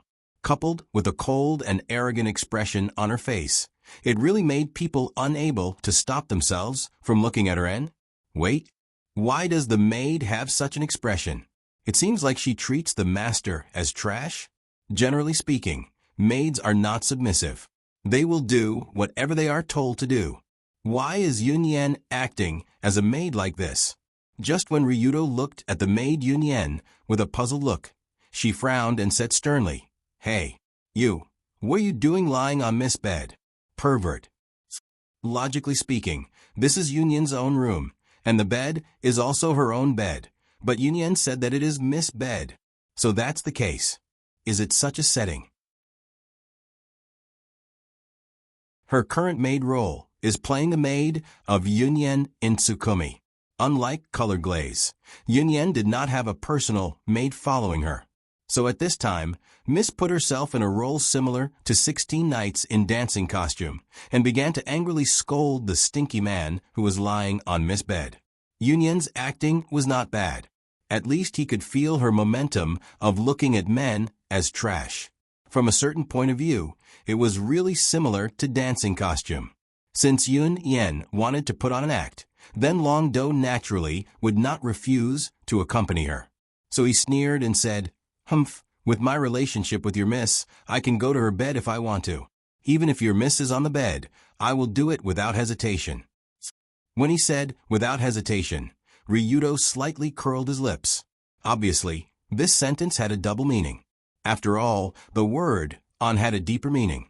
After hearing this sentence, the maid Yunyan's face turned a little red, but she still angrily said, "Disgusting, disgusting. You stinky men, all you think about is these messy things all day long. Humph, I don't want Miss to be sullied by you." As Yunyan spoke, she put her hands on her waist and put on a superior posture while looking at Ryudo, who was lying on Miss Bed. This kind of superior posture and her service profession as a maid produced a strange contrast. Well, how to put it, it would make the person who liked it feel very good.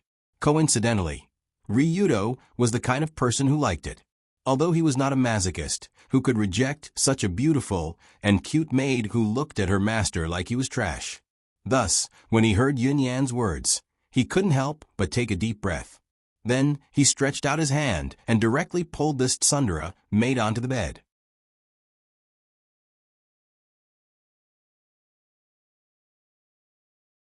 Chapter 265. Plop. Following this soft sound, the cute little maid was brought to the bed by the domineering, extreme Dao young master. The moment she was pulled to the bed, the maid Yunyan couldn't help but shout, Let go. Stinky man. I want revenge. Although I like your big miss, I also like you." Without waiting for the maid Yunyan to finish her words, Ryudo whispered softly in her ear, and at the same time, he kissed her round earlobe. Oh, after being hit in the face by such a straightforward ball, Yunyan suddenly became soft, and her whole body became soft.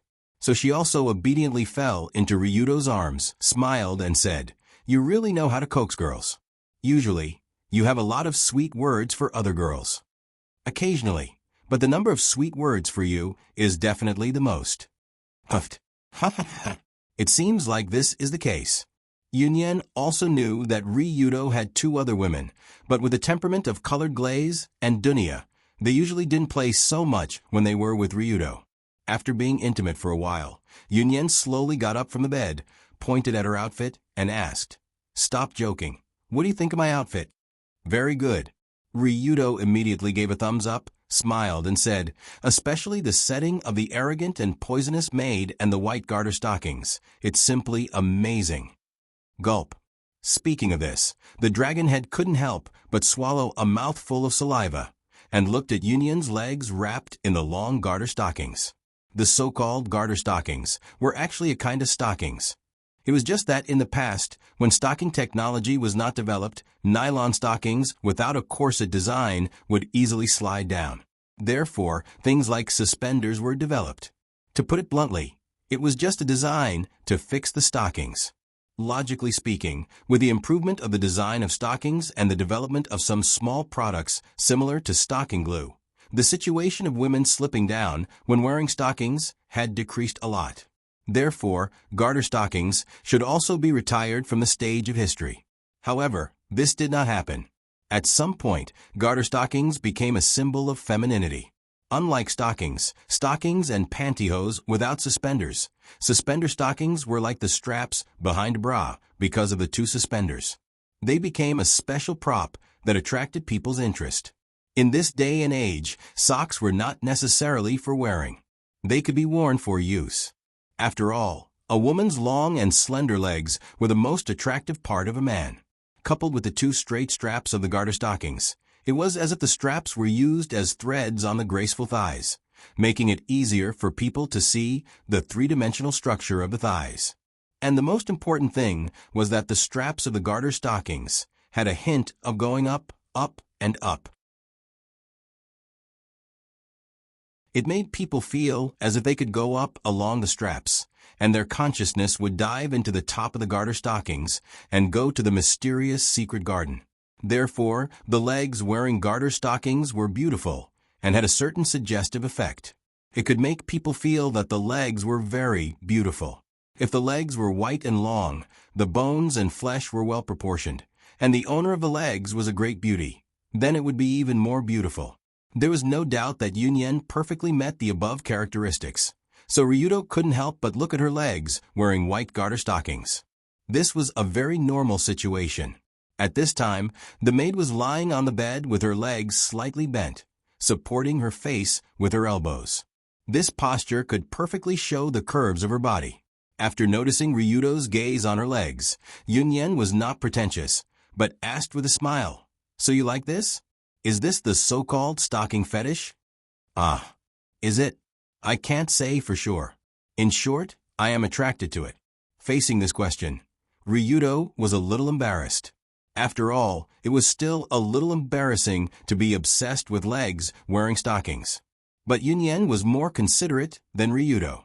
She actually stretched out her legs generously and signaled to Ryudo with her eyes that he could touch it if he liked. "Really? Can I really do this?"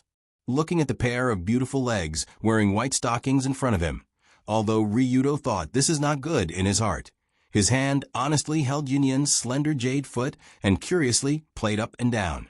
As early as when he was driving to the Tokyo Emperor Hotel, Ryudo had some strange thoughts about Yunyan's feet. Her moderately sized feet were very delicate. The shape of the ankle and instep were extremely beautiful.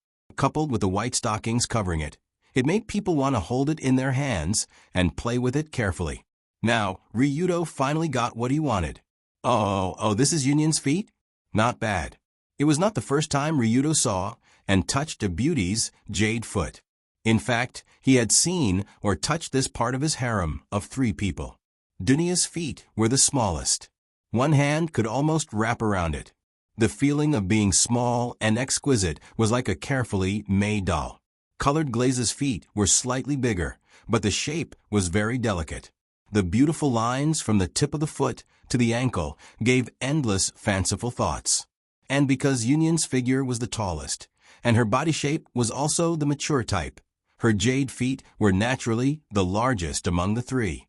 However, senior sister Yunyan's feet were still very beautiful. Beside the round and protruding ankle joint, there was a pair of slightly sunken ankle sockets, which maximized the bone aesthetic of the ankle. Coupled with the well-proportioned bone and flesh ratio, it was unforgettable for anyone who saw it for the rest of their life. Ryudo heard before that in some old gentleman countries, there was a beauty contest that specialized in the beauty of the ankle. If that kind of gentleman contest still existed, then Yunyan could definitely easily win the championship. Have you touched enough? I'm going to change into the next set of clothes. Just when Ryudo, the young gentleman, was sighing good, good, good, while he reached out to admire Yunyan's feet and legs wrapped in stockings, Yunyan finally couldn't help but remind him. Although she knew that Ryudo liked her maid costume and white silk garter stockings, maid costume was only one of the cosplay costumes. There were dozens of clothes in the cloakroom waiting for Yunyan to change into. Ryudo had no choice but to let go of the beautiful leg and watch Yunyan walk toward the cloakroom. But this wasn't a bad thing, because not long after, Yunyan walked back in a white nurse uniform. Oh, this is not bad. Looking at Yunyan, who was wearing a nurse's skirt, a nurse's cap, and a pair of white pantyhose, Ryudo suddenly had the idea of asking her to give him an injection, or he could give her an injection himself. Just like this, the two played the nurse and patient game for a while. Yunyan then changed into the witch costume, policewoman costume, Lolita costume, flight attendant costume, and other common cosplay costumes. She also changed into some famous ACG characters' cosplay costumes. Every time she changed her clothes, Long Do would seriously comment on it. Then he would comment on whether senior sister Yunyan's clothes matched her stockings, whether the stockings were too thick, and so on. Needless to say, only Yunyan was willing to play with Ryudo like this. If it was colored glaze or dunya, Ryudo would have been kicked and beaten as soon as he stretched out his hand. When Yunyan finally, excitedly tried on all the clothes, it was already the middle of the night.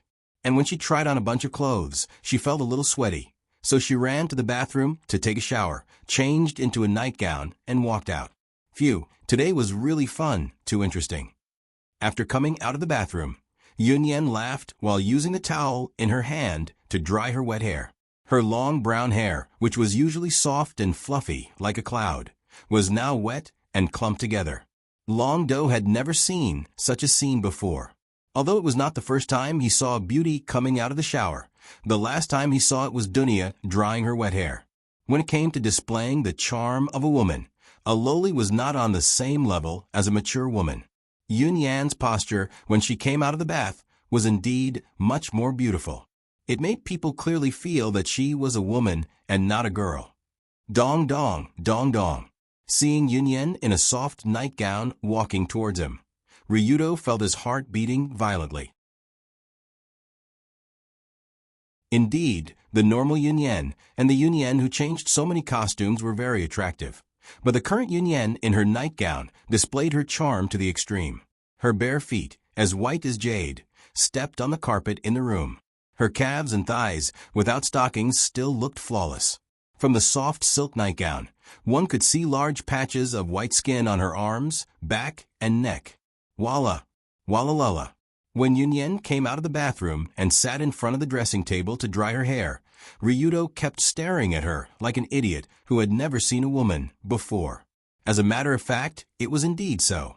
Beauties like Yunyan, who possessed a fatal level of enticement to men, were probably less than 5 in the current world. One of them was even a man-eating flower like Yongji. Looking and looking, when Yunyan finally dried her hair and walked toward the bed, Ryudo reacted and jumped up from the bed. He said awkwardly, "Sorry, it's late, I should go back." Because he was just engrossed in watching, Ryudo didn't react, and now it was already this time. After all, now that Yunyan was ready to wash up and sleep, he was still in her room, which was more or less suspicious of being a hooligan. People can be romantic, but can't be dirty. This was Ryudo's principle. However, just as Ryudo stood up and was about to leave like a gentleman, Yunyan suddenly pushed him forward and directly pushed him onto the bed. Yunyan? You. Just seeing so many of my costumes and touching so many stockings of different thicknesses, do you feel a little uncomfortable? After pushing Long Do onto the bed, Yunyan also pounced on him. She revealed a charming smile that was different from her usual self as she whispered into his ear, "Do you want it? Tonight, it's okay."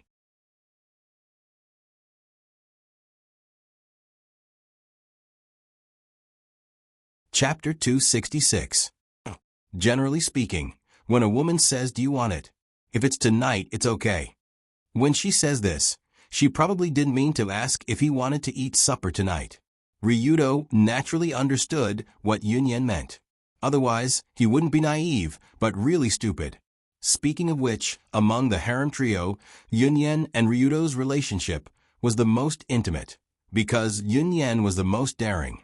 In the 3 stages of love, which were kiss, caress, and sleep together, the colored glaze only reached A. Dunya didn't even reach A, and Yunyen even past B. When Ryudo touched her feet and legs, Yunyen didn't refuse. Instead, she seemed to find it very interesting. Later on, when Ryudo boldly and shamelessly touched the pair of cute slimes, Yunyen didn't express any displeasure. That kind of charm that could cause the downfall of countries and cities, combined with the mature figure of a big sister that was like a peach, exuding a fatal attraction. And what made this attraction even more terrifying was that Yunyen was the kind of person who was willing to take the initiative to be intimate with others. Just like now. Although she was a genuine, pure girl, this didn't stop Yunyen from taking the initiative.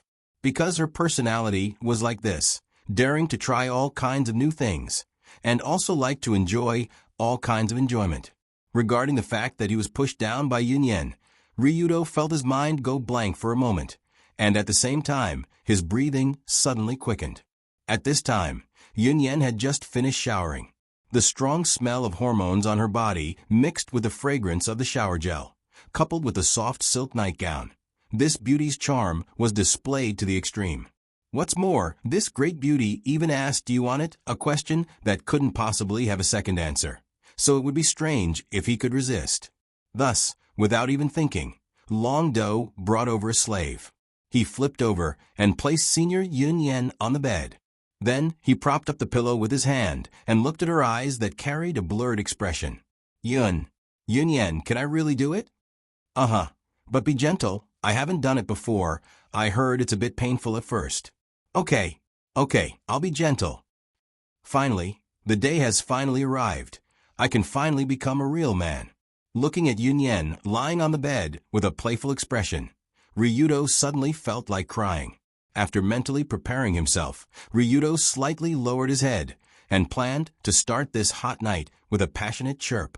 However, just as this pair of lovers was about to take a new step, a light knock came from Yunyen's door. Damn. What the hell? Instantly, Ryudo's body bounced off Yunyen's body and awkwardly sat to the side. Yunyen also frowned slightly and asked with an unhappy tone, "Who is it?" "Allah, you're not asleep yet, right?" "It's Mom, I'm coming in." At this time, Yunyen's mother, Suki Rizen's voice came from outside the door. "Mom? Why would she?" "Phew, no choice."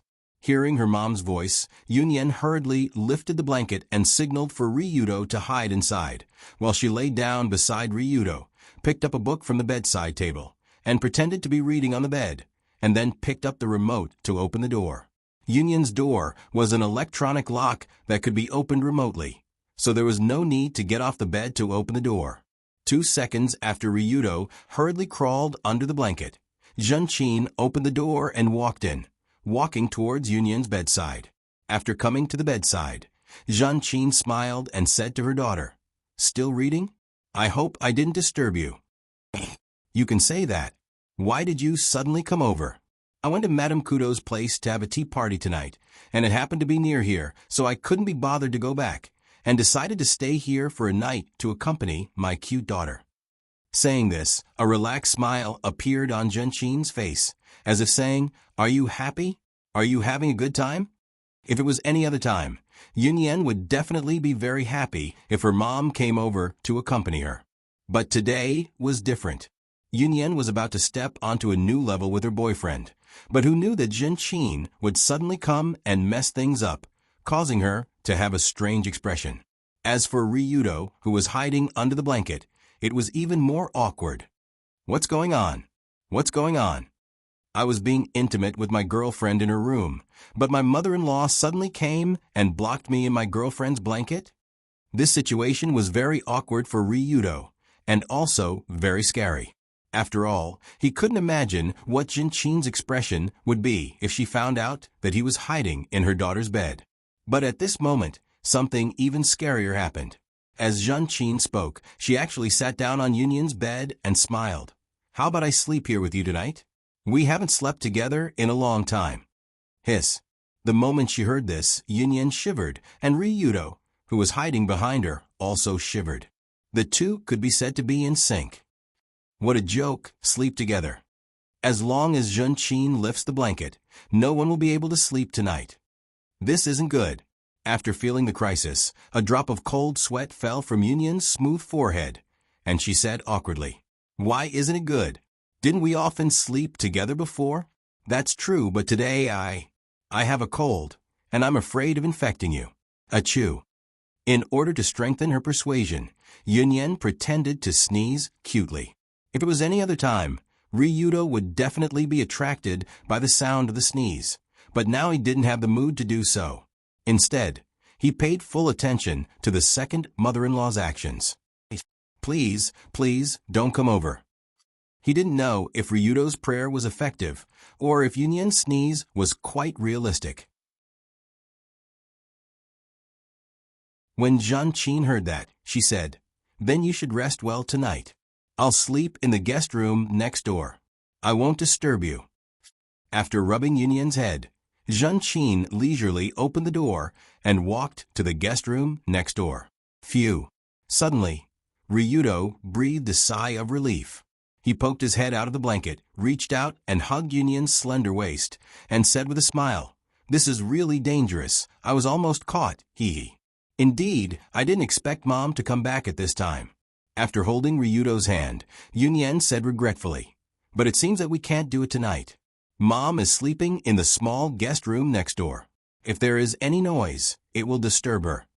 Although the soundproofing of the Tsutsumirabetsuin room was good, after all, it was late at night, and the surroundings were very quiet.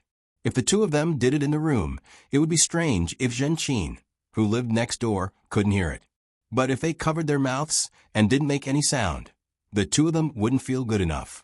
They would feel very sullen, so they might as well not do it. That's the only way. So miserable.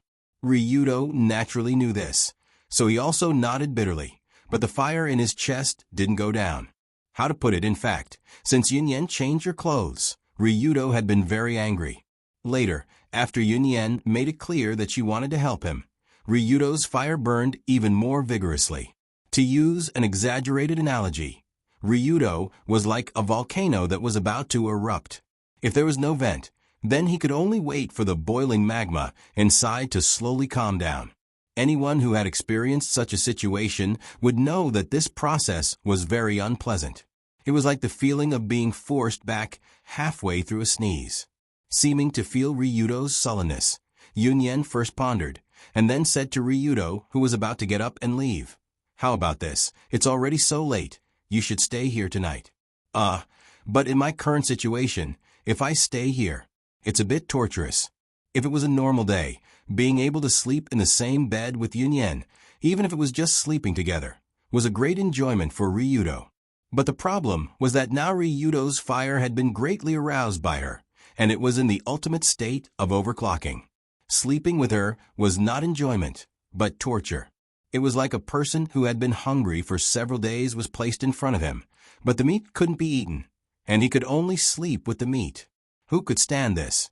However, Yunyan whispered in his ear, "I know. Don't worry, I will help you solve it so that you can sleep peacefully." What? Help me solve it? What do you mean? Beep. Before Ryudo could react, Yunyan picked up the remote control on the bedside table and pressed the button to turn off the lights. The next moment, the room filled with the delicate fragrance of a young girl suddenly fell into darkness, and for a moment it became pitch black.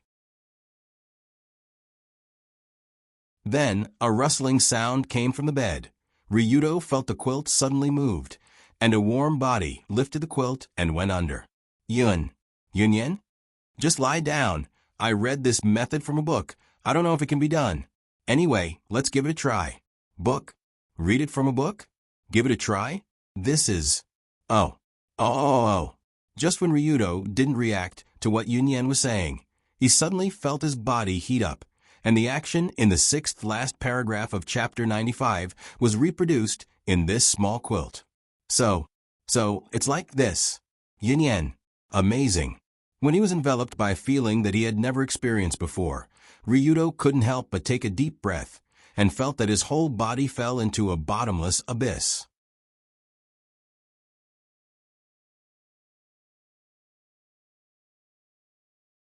Chapter 267. Hot dogs were a very normal way of making sausages. Speaking of hot dogs, I believe everyone is familiar with them, but how exactly are hot dogs made? Let's let Yunyan take everyone to understand. The specific method of making a hot dog was to use 2 pieces of white round and soft bread to clamp the sausages that had been roasted to make them hot.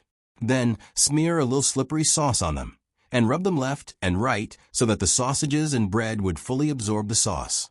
Speaking of which, this was a commoner's delicacy that was simple to make and tasted great. Senior sister Yunyan, as a young miss, had never made a hot dog before. She had only read about how to make a hot dog in a book. Today, she decided to use it on a whim. But from the way she rushed to the bathroom to take a shower, this dish was not easy to make from a certain perspective. She still had to wear an apron. Yunyan, are you okay? I'm okay. I was just shocked. It's amazing, like a water faucet suddenly exploded. Sorry. It's okay. It's a new experience, and it's quite helpful for writing novels. Thank you for your hard work. After holding Yunyan in his arms, Ryudo kissed her forehead, and then the two fell asleep in each other's arms. That night, Ryudo slept very well. The next day, when he woke up, he was even more refreshed. He was full of energy, as if he had just completed some kind of trial. Is this the feeling of having a girlfriend? Goodbye, good brother. After getting up, Ryudo looked at his right hand and nodded solemnly, as a final farewell to his bachelor life for the past 10 years.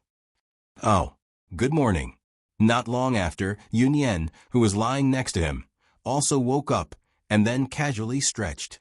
Seeing her graceful curves when she stretched, Ryudo sighed again. For a moment, he could not believe that he was able to become a lover with such a beauty. How to describe it? Ryudo and Yunyan were now on a new level, but not completely on it.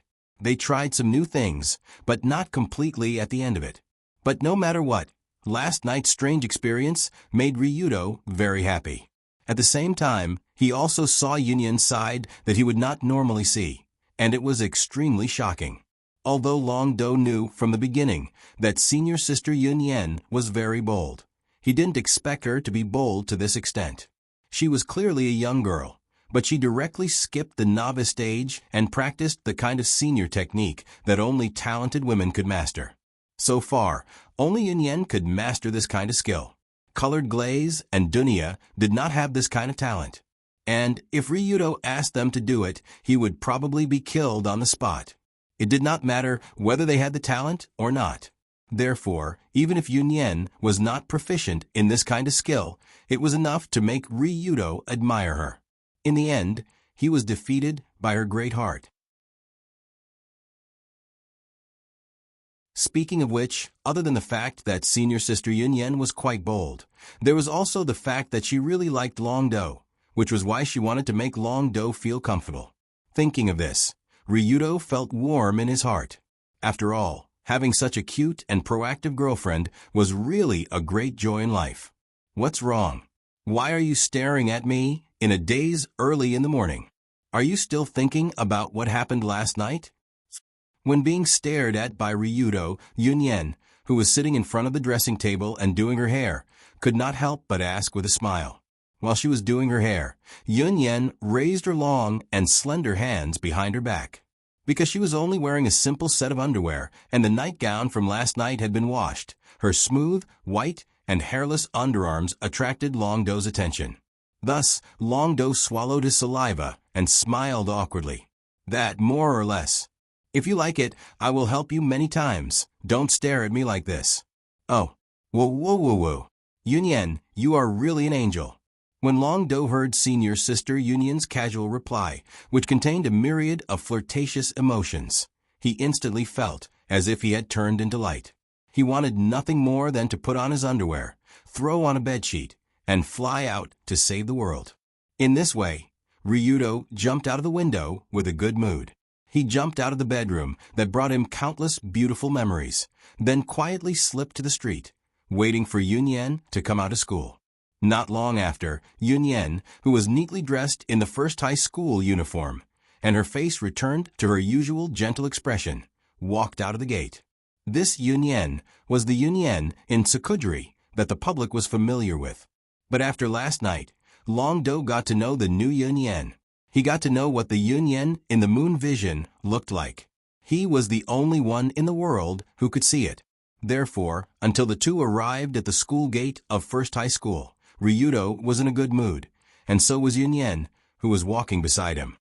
"You love me, I love you, XXXX sweet honey." She even hummed an inexplicably familiar melody as she walked, and it was like a magical sound that pierced the ears. While humming, Yunyen unconsciously reached out and hugged Ryudo's arm, like a little girl in love. The young man and woman in love seemed to only have eyes for each other. Usually, when Yunyen and Longdo were alone, small actions like holding hands, hugging each other's arms, or hugging each other's waist had become a habit for them. Especially after last night, the two of them had become even closer. However, they obviously didn't notice that they weren't alone. Instead, they were openly walking on the school road outside Dori No. 1 High School. There were at least 500 to 600 students in their field of vision. Therefore, this scene made many jaws drop in shock. Am I seeing things? That's Yunyen and Ryudo Kiryu.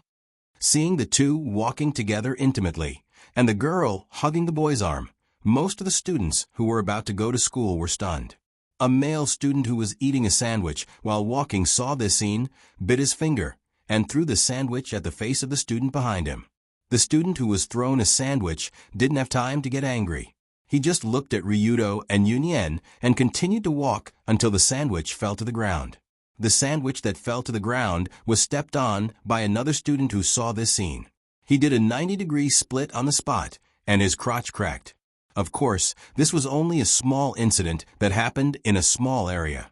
From the time Longdo and Yunyen walked affectionately to the school gate, there were countless of blunders caused by excessive shock, such as falling, dropping things, bumping into each other, bumping into a tree, bumping into a telephone pole, drinking a drink into one's nostrils, and so on.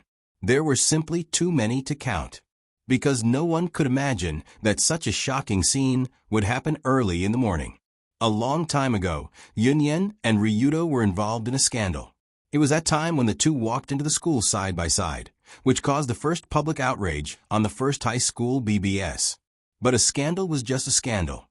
In addition, there was the incident of Ryudo and Colored Glaze straightening their collars at the school gate, which diluted the reliability of the previous scandal. Gradually, no one talked about Ryudo and Yunyen anymore. But this morning, in such a public place, this man and woman had openly hugged each other's arms, doing the intimate actions that only a couple would do, chatting and laughing as they walked into the campus. For the boys and girls who liked Yunyen, today was undoubtedly the end of their world. For the boys and girls who liked Ryudo, the same logic applied. Extra, extra, extra. Ryudo Kiryu and Yunyen confirmed their relationship and came to school early in the morning with their arms around each other's arms. From that moment onwards, an unprecedented storm of the century began to blow, quickly spreading to every corner of the First High School of Metropolis. Along with this earth-shattering topic, hundreds of photos of the two of them walking through the school gate from different angles also appeared on the First High School BBS. In most of the photos, Yunyen's face had the sweet smile of a girl in love. Her right hand was wrapped around Ryudo's left arm, and she even didn't care that half of her proud holy mountain was on her boyfriend's arm. How is this possible? I won't admit it. I won't admit this reality. When they saw this photo, who knows how many young boys and girls let out heart-wrenching cries. It must be known that Yunyen was a big idol in this school.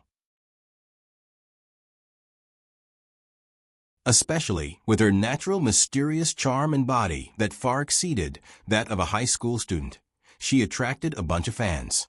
Although these fans usually didn't show off, they had always been silently paying attention to Yunyan and worshiping her as their goddess. But today, the goddess in their hearts came to school intimately with the school's demon king, the hooligan, and the two of them were so close to each other. Wasn't this asking for death? Of course, if Ryudo knew what they were thinking, he would probably only laugh coldly in his heart. Humph, this is considered close? Last night was close, so close that my entire body sank in. Under such a lively atmosphere, the first high school was especially lively. Almost everyone was talking about Ryudo and Yunyan's official relationship. However, where there was light, there would be shadows. If some people were happy, there would naturally be others who were unhappy.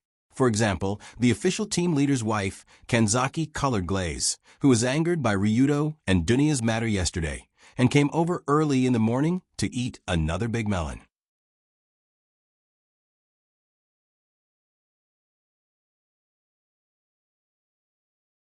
Chapter 268. Early in the morning, in the Year 2 Class A classroom of the Dori First High School, an unprecedentedly low pressure was wreaking havoc. This low pressure was so strong that it was as if it wanted to turn the classroom into a Siberian ice field. Even the teacher subconsciously lowered his voice by several decibels during class. And the source of this low pressure was the scion sitting in the second-to-last row by the window, Colored Glaze, Kanzaki. Ever since this scion from Kamiyoshi came to school, her expression had never been good. Although Colored Glaze usually had a very cold expression in school, being cold didn't equate to having an angry expression, nor did it equate to a Siberian low pressure. Displeased, very displeased, extremely displeased at this moment, Colored Glaze was sitting on her desk as she reached out for the ballpoint pen she always used and subconsciously scratched the surface of her desk. Crunch, crunch, crunch. The soft crunching sounds almost reached the ears of every student in the class, but everyone only dared to lower their heads and read their books. Even the teacher didn't dare to look in the scion's direction. Too scary, truly too scary. Everyone knew that Colored Glaze Kanzaki had a special identity, and that her aura was much stronger than the average high school students, but they didn't expect her to give off such a terrifying aura when she was angry. She was just sitting there, but it was enough to make everyone feel as if they were in hell. Colored Glaze, in this state, was just that terrifying. Miss, it can't be right? She's actually this angry because of that bastard Ryudo? Dancing Costume, who was also in Year 2 Class A like Kanzaki, naturally knew why Colored Glaze was so angry today. Without a doubt, it was related to this morning's incident between Ryudo and Yunyan. By the time the first class started, almost everyone in the school knew about the news. They all knew that the third-year school bell, the famous Yunyan flower, was already taken. Actually, when Dancing Costume saw that photo, she already knew that Kanzaki would be angry, but she didn't expect her to be so angry that she almost exploded on the spot. Colored Glaze liked Ryudo, and Dancing Costume knew this very well. But Dancing Costume also knew that Ryudo was dating Yunyan, and Kanzaki had tacitly agreed to it. This made Dancing Costume feel very strange. Colored Glaze clearly allowed Ryudo date Yunyan, so why was she so angry? The reason for this was actually very simple. To put it bluntly, I was the one who came first. Indeed, in this world, no one was more qualified to say this than Colored Glaze. From the beginning, Ryudo was the first to like Colored Glaze. He was the first to confess to Colored Glaze, the first to go through thick and thin with Colored Glaze, the first to visit Colored Glaze's home, the first to make a promise to Colored Glaze, the first to kiss Kanzaki. Why? I was here first. So why did he announce his relationship with Yunyan first? If that's the case, then wouldn't it seem like I'm the mistress? Gotcha. Thinking of this, Colored Glaze's slender hand suddenly exerted force, and actually broke the ballpoint pen in her hand on the table. It was obvious how unhappy she was in her heart. Indeed, Colored Glaze did approve of Ryudo's idea of starting a harem, and also acknowledged that Yunyan and Dunya were qualified to serve one husband with her. But even so, Colored Glaze would never give up the position of main wife. Damn it, I really want to announce to everyone that Ryudo is my man. But I can't. Although Colored Glaze really wanted to declare her authority as the main wife, the current situation didn't allow her to do so. The reason was still the same, because the Kamiyoshi wouldn't allow the heir to the throne to fool around with men outside. Not only the Kamiyoshi wouldn't allow it, but the Yatsuki organization also wouldn't allow it. So even if Colored Glaze wanted to declare her sovereignty, she couldn't do so before solving the Yatsuki and Kamiyoshi problem. Irritated. The more she thought about it, the more irritated Colored Glaze felt. But she couldn't do anything. However, just as Colored Glaze was infuriated, Ryudo in the next classroom received a special text message. Beep beep, beep beep. Accompanied by a familiar sound from the phone, Ryudo took out the phone from his trouser pocket and clicked on the message. But the moment he saw the message, Ryudo immediately frowned and then stood up abruptly. This action startled the students and teachers of Grade 2 Class B, but she didn't care about the sudden silence in the classroom. Instead, she stood up and walked out without hesitation. What's going on? Everyone was stunned when they saw Long Do walk out of the classroom as if there was no one around. However, due to Long Do's status and his reputation, no one dared to say anything. But after he walked out of the classroom, he made an even more exaggerated move. Da-da-da-da. Accompanied by a burst of hurried footsteps in the corridor, Ryudo pushed open the door of the second-year class and next door. Hey. Isn't this Ryudo Kiryu? Seeing Ryudo suddenly push open the door during class time, the teachers and students of the second-year class A were stunned. What was even more exaggerated was that after entering the door, Long Do directly went to Luli's seat. Moreover, he stretched out his hand and pulled this dumbstruck young miss up from her seat. Finally, he quickly walked outside. All of this happened too quickly, in just a few seconds. Before anyone could react, Ryudo had already pulled Colored Glaze out of the classroom. The whole process looked like a bride snatching. After a few steps, Colored Glaze tried to shake off Ryudo's hand in surprise, and asked in an incredulous tone, Wait, what the hell are you doing? It had to be said that Ryudo's move just now was really shocking.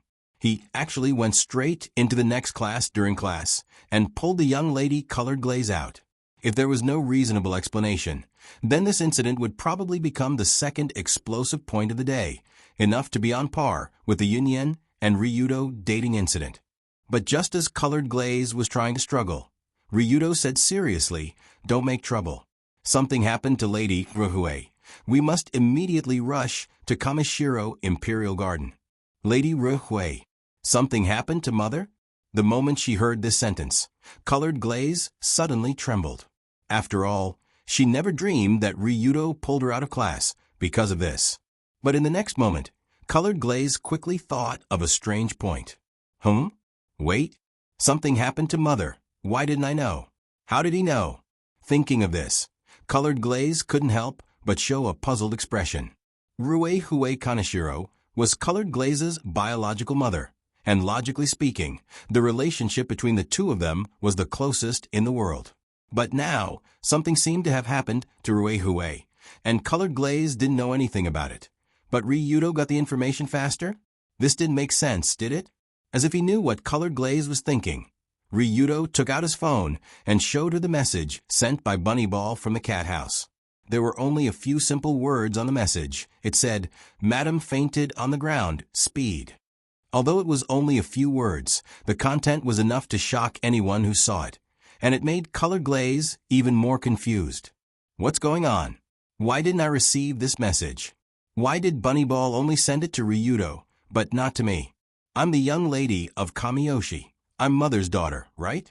At this moment, Ryudo pulled Colored Glaze out of the school while explaining, Actually, Madame Ruehue has been hiding something from you. She didn't want you to know, so Bunnyball naturally didn't inform you. Something has been hiding from me? What is it? After hearing this, Colored Glaze only felt her heart beat wildly. Ryudo's words combined with the message of Rui Hui fainting just now. With her intelligence, it wasn't difficult to guess the worst answer. Madame Rui Hui is actually seriously ill. She thinks that she doesn't have long to live.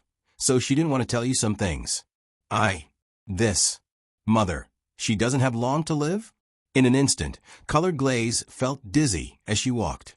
Her legs seemed to have lost their strength, and she fell forward unconsciously.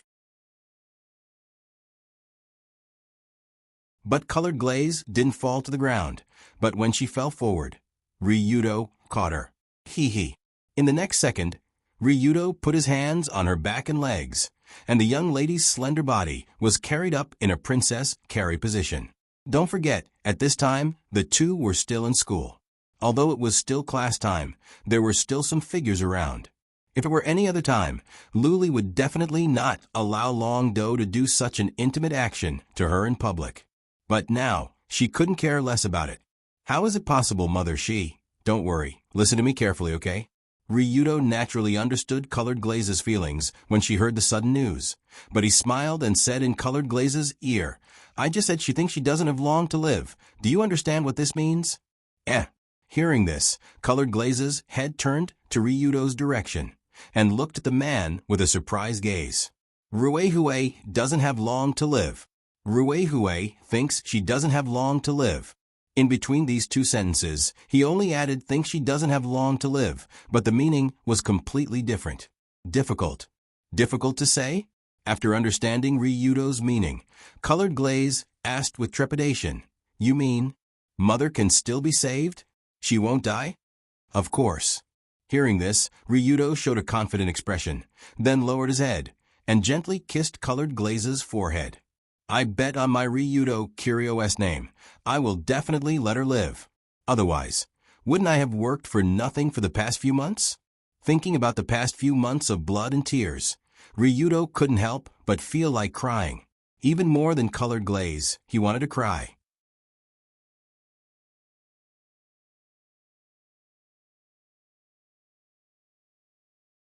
Chapter 269.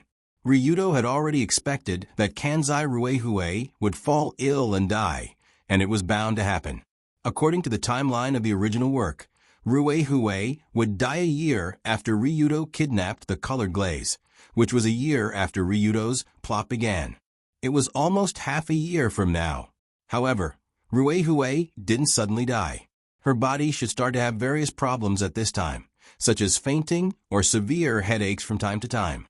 Therefore, Ryudo also specifically discussed with Rui Hui that if Rui Hui had any discomfort, she should immediately inform him, because this was an excellent opportunity for treatment. The only way to treat Rui Hui's family inherited terminal disease was a kind of elixir in Ryudo's Krypton Gold Mall, Hooligan 100 Immortals Pill. Although the name sounded like a joke, its effect was really good. The description of this elixir was 1 pill. All the diseases will disappear, the skin will be tender, and you will be a new person. It was like the kind of elixir that could be used to become an immortal after eating it. It was not comparable to ordinary mortal medicine. Of course, such a useful thing. The price was also quite reasonable. The first one cost 1 billion. This price was not expensive from an objective point of view, but it was also very cheap. After all, a thing that could cure all diseases, not to mention 1 billion, even if it was 10 billion or 100 billion, many people would rush to buy it. However, in order to save 1 billion yen to buy this Hooligan 100 Immortals pill for Mrs. Rui Hui, Ryudo had a hard time during this period. With such a large sum of money, even if Ryudo's Rulong Security Company could continue to make profits, it was not so easy for him to save it even if he often went to the Sai River fighting arena to play games and went out from time to rob the rich for himself. But fortunately, a young master named John Teddy accidentally helped Ryudo solve most of the problems. That's right, it's John. It's that John, the young master who accidentally had the same name as Father John. Then, the two of them colluded to plot against the Tsukuminari group, only to be punched in the neck by Ryudo. Although no one knew where John was now, the inheritance he left behind was still there, which was the 1 billion yen that Gao Yuan transferred out in batches. A few months ago, Ryudo had spent 300 million out of the 1 billion, but later on, he received the remaining 800 million. In addition to the hundreds of millions he had earned over the past few months, it was not a problem for him to gather 1 billion to buy the medicine. However, Ryudo still felt the pinch when he thought about how his 1 billion yuan was going to vanish in a moment. This was because this money was already enough for him to level up his attribute points twice. I hope that Madame Rue Hui will be able to return this 1 billion to me. She shouldn't be such a stingy person. Just as Ryudo brought colored glaze to the Kamishiro Imperial Garden located in the outskirts of Tokyo, he couldn't help but think this in his heart. When the two of them skipped class and came to the Kamishiro Imperial Garden, it was still early in the morning. The main building of the Imperial Garden, that looked like a huge shrine, emitted a bright luster under the sun, looking very luxurious. Colored glaze was very familiar with the Imperial Garden where she was born and grew up. However, due to the inconvenience of going to school after entering high school, Colored Glaze was arranged by Rue Hui to live in the Kamishiro courtyard, and the time she returned home was also a lot less.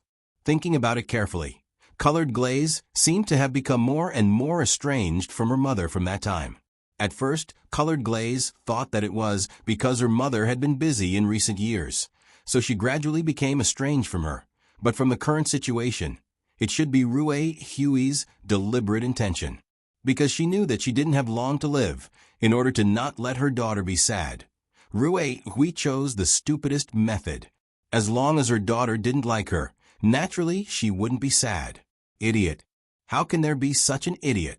Thinking about this, Colored Glaze couldn't help but sigh deeply, and there was a faint mist floating in her eyes. In Colored Glaze's heart, her mother had always been incomparably wise, as if she could see through all the truths of the world, and nothing could be difficult for her, the kind of perfect woman who could always remain calm. But when it came to her daughter, Rue Hui always seemed to do something that seemed very stupid. Perhaps this was the so-called caring makes a mess. As the car stopped at the side door of the Kamishiro Imperial Garden, Ryudo and Colored Glaze quickly jumped out of the car and walked towards the side door.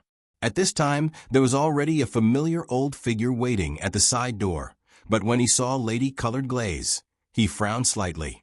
After glancing at Colored Glaze, Cathouse Bunnyball looked at Ryudo with a somewhat angry gaze and questioned, "Ryudo-kun, what is the meaning of this?"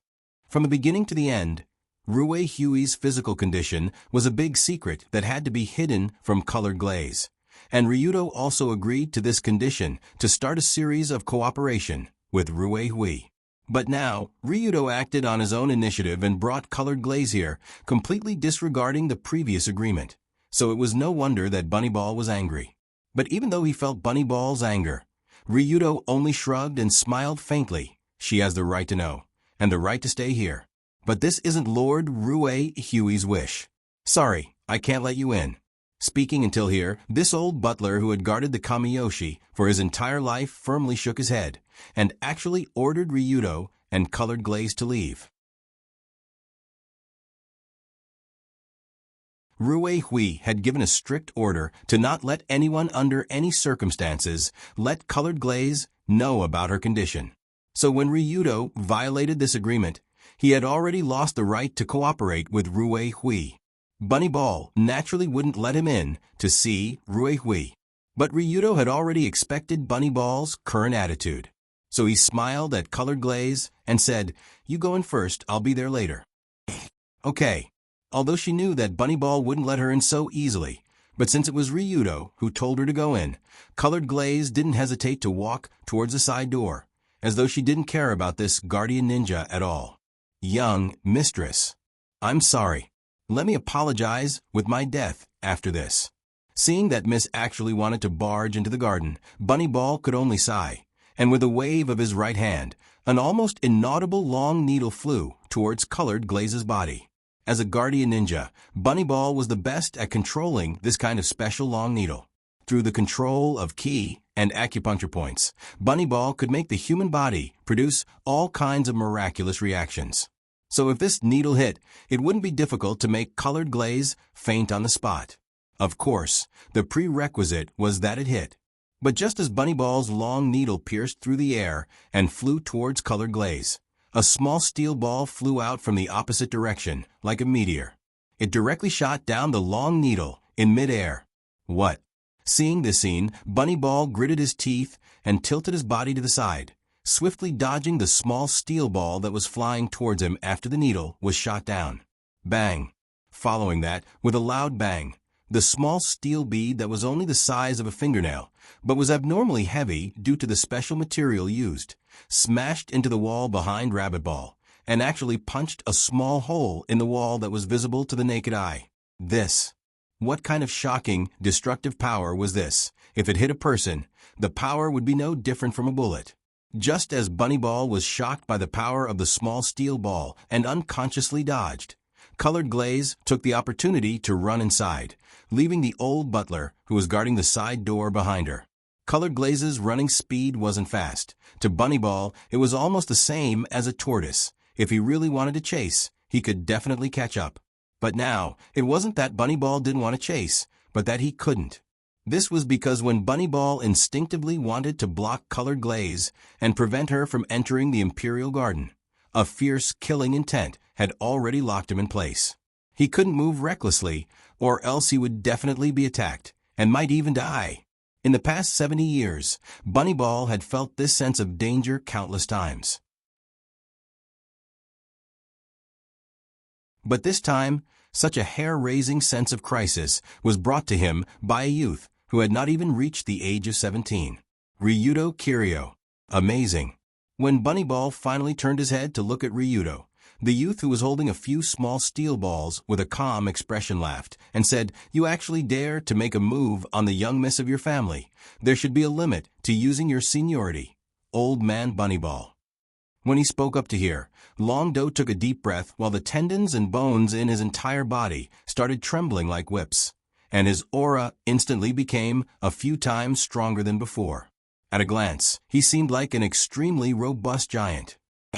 What a strong chi! It was very close to Danjin. No wonder he could kill Ritualist. Sensing Ryudo's powerful chi that was rapidly connecting to his body and constantly controlling his muscles to tremble, even Bunnyball couldn't help but feel a huge pressure.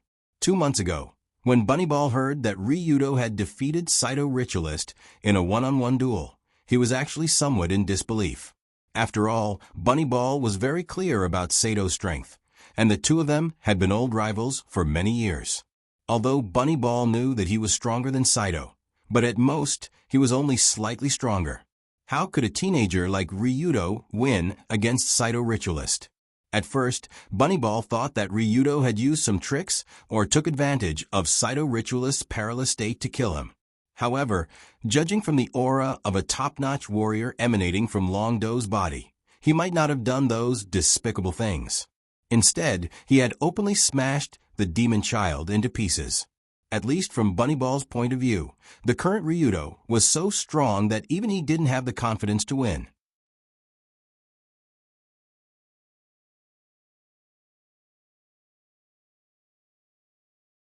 Chapter 270. Finally, I can fight with him.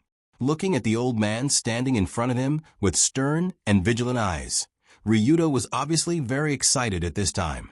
In theory, he was one of the strongest people in the world. In the original novel, he was described as having combat power that was close to the limit of humans. Although Rabbitball's current physical fitness was only LV4 physique, that was mainly because Rabbitball was now an old man in his 70s, and his physical ability naturally declined. At his peak, when he was about 40 years old, Rabbitball could be said to be a genuine monster.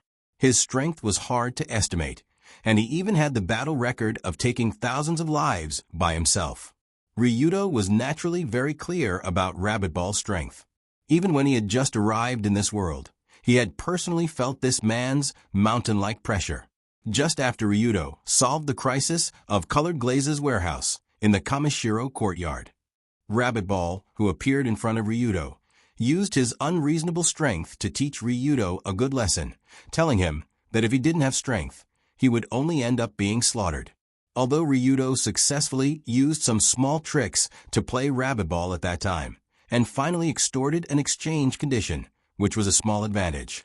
However, Long Do would always remember that day. He would always remember that day when he was almost unable to have any descendants. But it was different now. After half a year or so, the current Long Do was no longer the trash who was trembling in fear in the God Generation courtyard. Now he had challenged Iam, fought with the demon child, and raised his middle finger in front of the Kokyo. Whether it was personal strength or experience, he had far exceeded the level he should have at this age. In this way, he already had enough strength to compete with Rabbit Ball, and he already had the confidence to get back at Rabbit Ball. Coincidentally, there was a good opportunity to exchange blows with Rabbit Ball. Before Color Glaze and Mrs. Ruehue finished discussing, "You stay here with me." Thinking of this, Ryudo's eyes sharpened, and his right hand, holding 3 small steel balls, waved like lightning, throwing out a few small things in his hand. How much destructive power could a small steel ball have? Sigh, it really is. At this time, Ryudo's passive skill, Hooligan Immortality, had reached 60% proficiency. This proficiency was already very exaggerated. It was almost the level of 20 or 30 years of hard work. This skill combined with Ryudo's strong physique and ki control was enough to turn the thrown miscellaneous objects into a real weapon. In addition, these small steel balls in his hand were bullets deliberately made by Ryudo. Although they looked small, they were all solid steel balls made of the hardest and heaviest steel. The weight was not a joke. No, I can't take it. Just as the small steel balls in Ryudo's hand flew out, Rabbit Ball's figure disappeared with a whoosh, and then appeared behind Ryudo. Compared to the top powerhouse Saito, who had fought against Ryu Dojo before, Hasamara's tactical system was obviously very different from that of the demon child. Entering Dao mainly relied on a terrifying brute force skill to kill the enemy.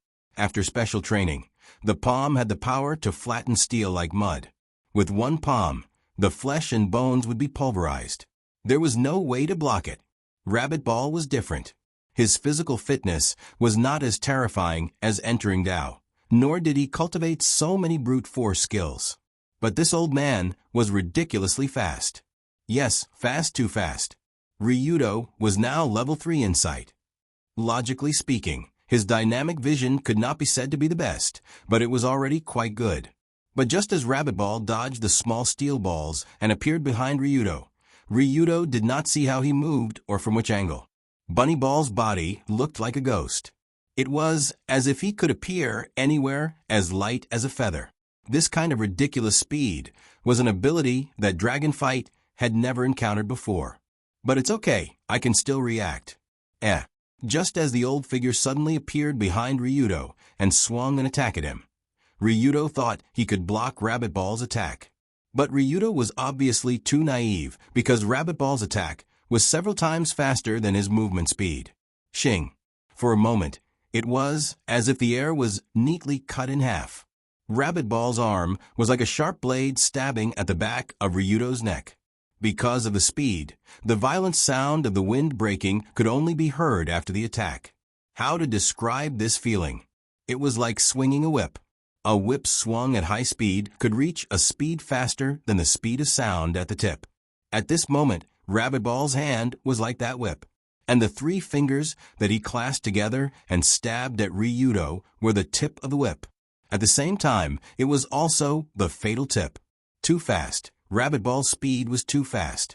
It was so fast that even Ryudo could not defend in time. Inner technique, sacrificial blade.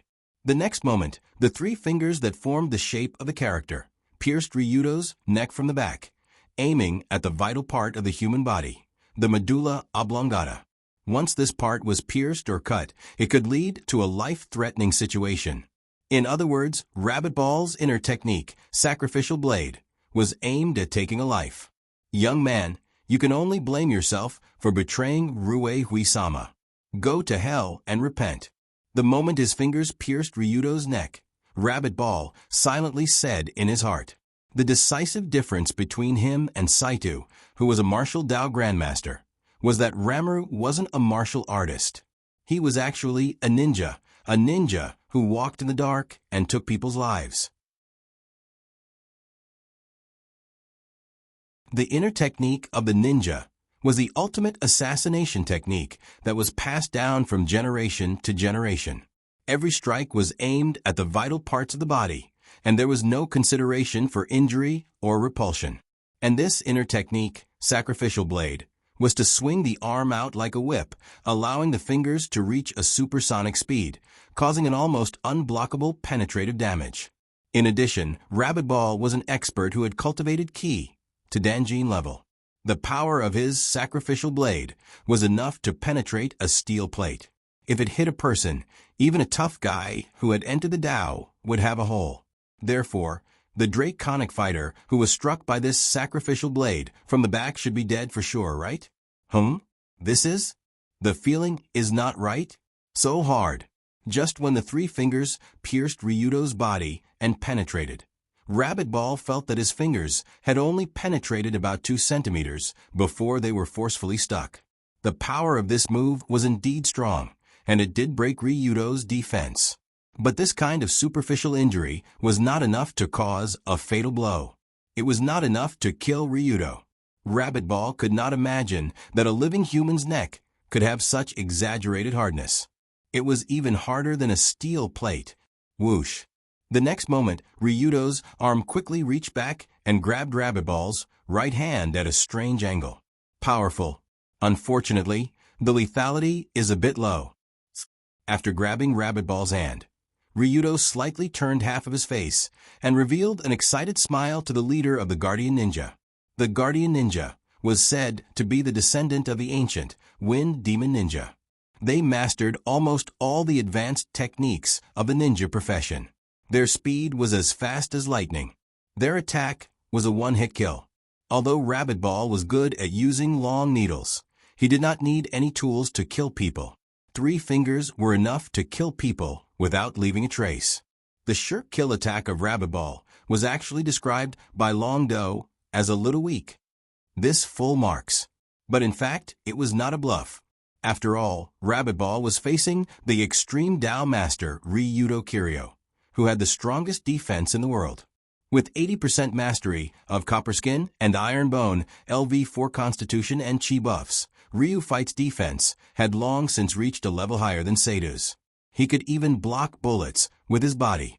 In addition, when the sacrificial blade was about to stab him, Ryudo slightly turned his head at the last moment, allowing the needle to stab the trapezius muscle beside his neck. Then, he quickly contracted the muscle between his fingers, which was why the medulla oblongata was not directly pierced. Now that Rabbit Ball's attack missed, and his wrist was caught, he would definitely have to pay the price. Dragon Bone Dislocation Hand, Heaven and Earth Inverted. Before Rabbit Ball could even react, his body flew up like a fallen leaf, involuntarily flying out. This flight caused Rabbit Ball to fly in a huge arc from behind Long Do and fly in front of him. Then, with lightning speed, Long Do twisted his arm and pressed him to the ground. Because of the skill bone dislocating dragon entangling hands, this series of grabs could be said to be extremely smooth. In the blink of an eye, Rabbit Ball's old face came into close contact with the ground. Poof! His nose, which was already a little flat, hit the hard floor. Blood spurted out like a blooming flower, dyeing the white floor red. The most important thing was that Tu-Wan was pressed to the ground by Long Do with his arm bent backward. This kind of posture was usually very difficult to break free from. Gotcha! But in the next second, Rabbit Ball, who was pinned to the ground with his arm bent, suddenly dislocated his shoulder joint. He suddenly rolled on the ground at a strange angle and cleverly broke free from Ryudo's grabbing posture. Good guy. As expected of the original work's strength ceiling, he really didn't take it seriously. Seeing Rabbit Ball stand up and relocate his shoulder joint in the blink of an eye, Ryudo couldn't help but grin. But that's how it should be. Otherwise, it wouldn't be interesting. After revealing a happy expression, Ryudo continued to fight with Rabbit Ball at the entrance of the Kamishiro Imperial Garden. The two of them went back and forth. Needles and steel balls flew everywhere. The light and dark forces were the same color. But just as the two of them were happily fighting, the colored glaze finally arrived at Rue Huey's door.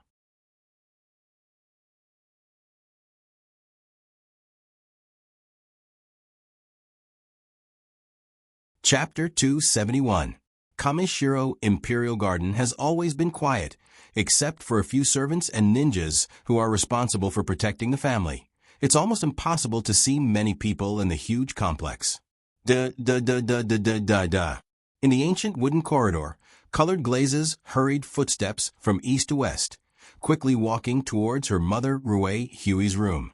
Walking in from the side door, colored glazes' chaotic thoughts gradually came together, and the expression on her face gradually calmed down.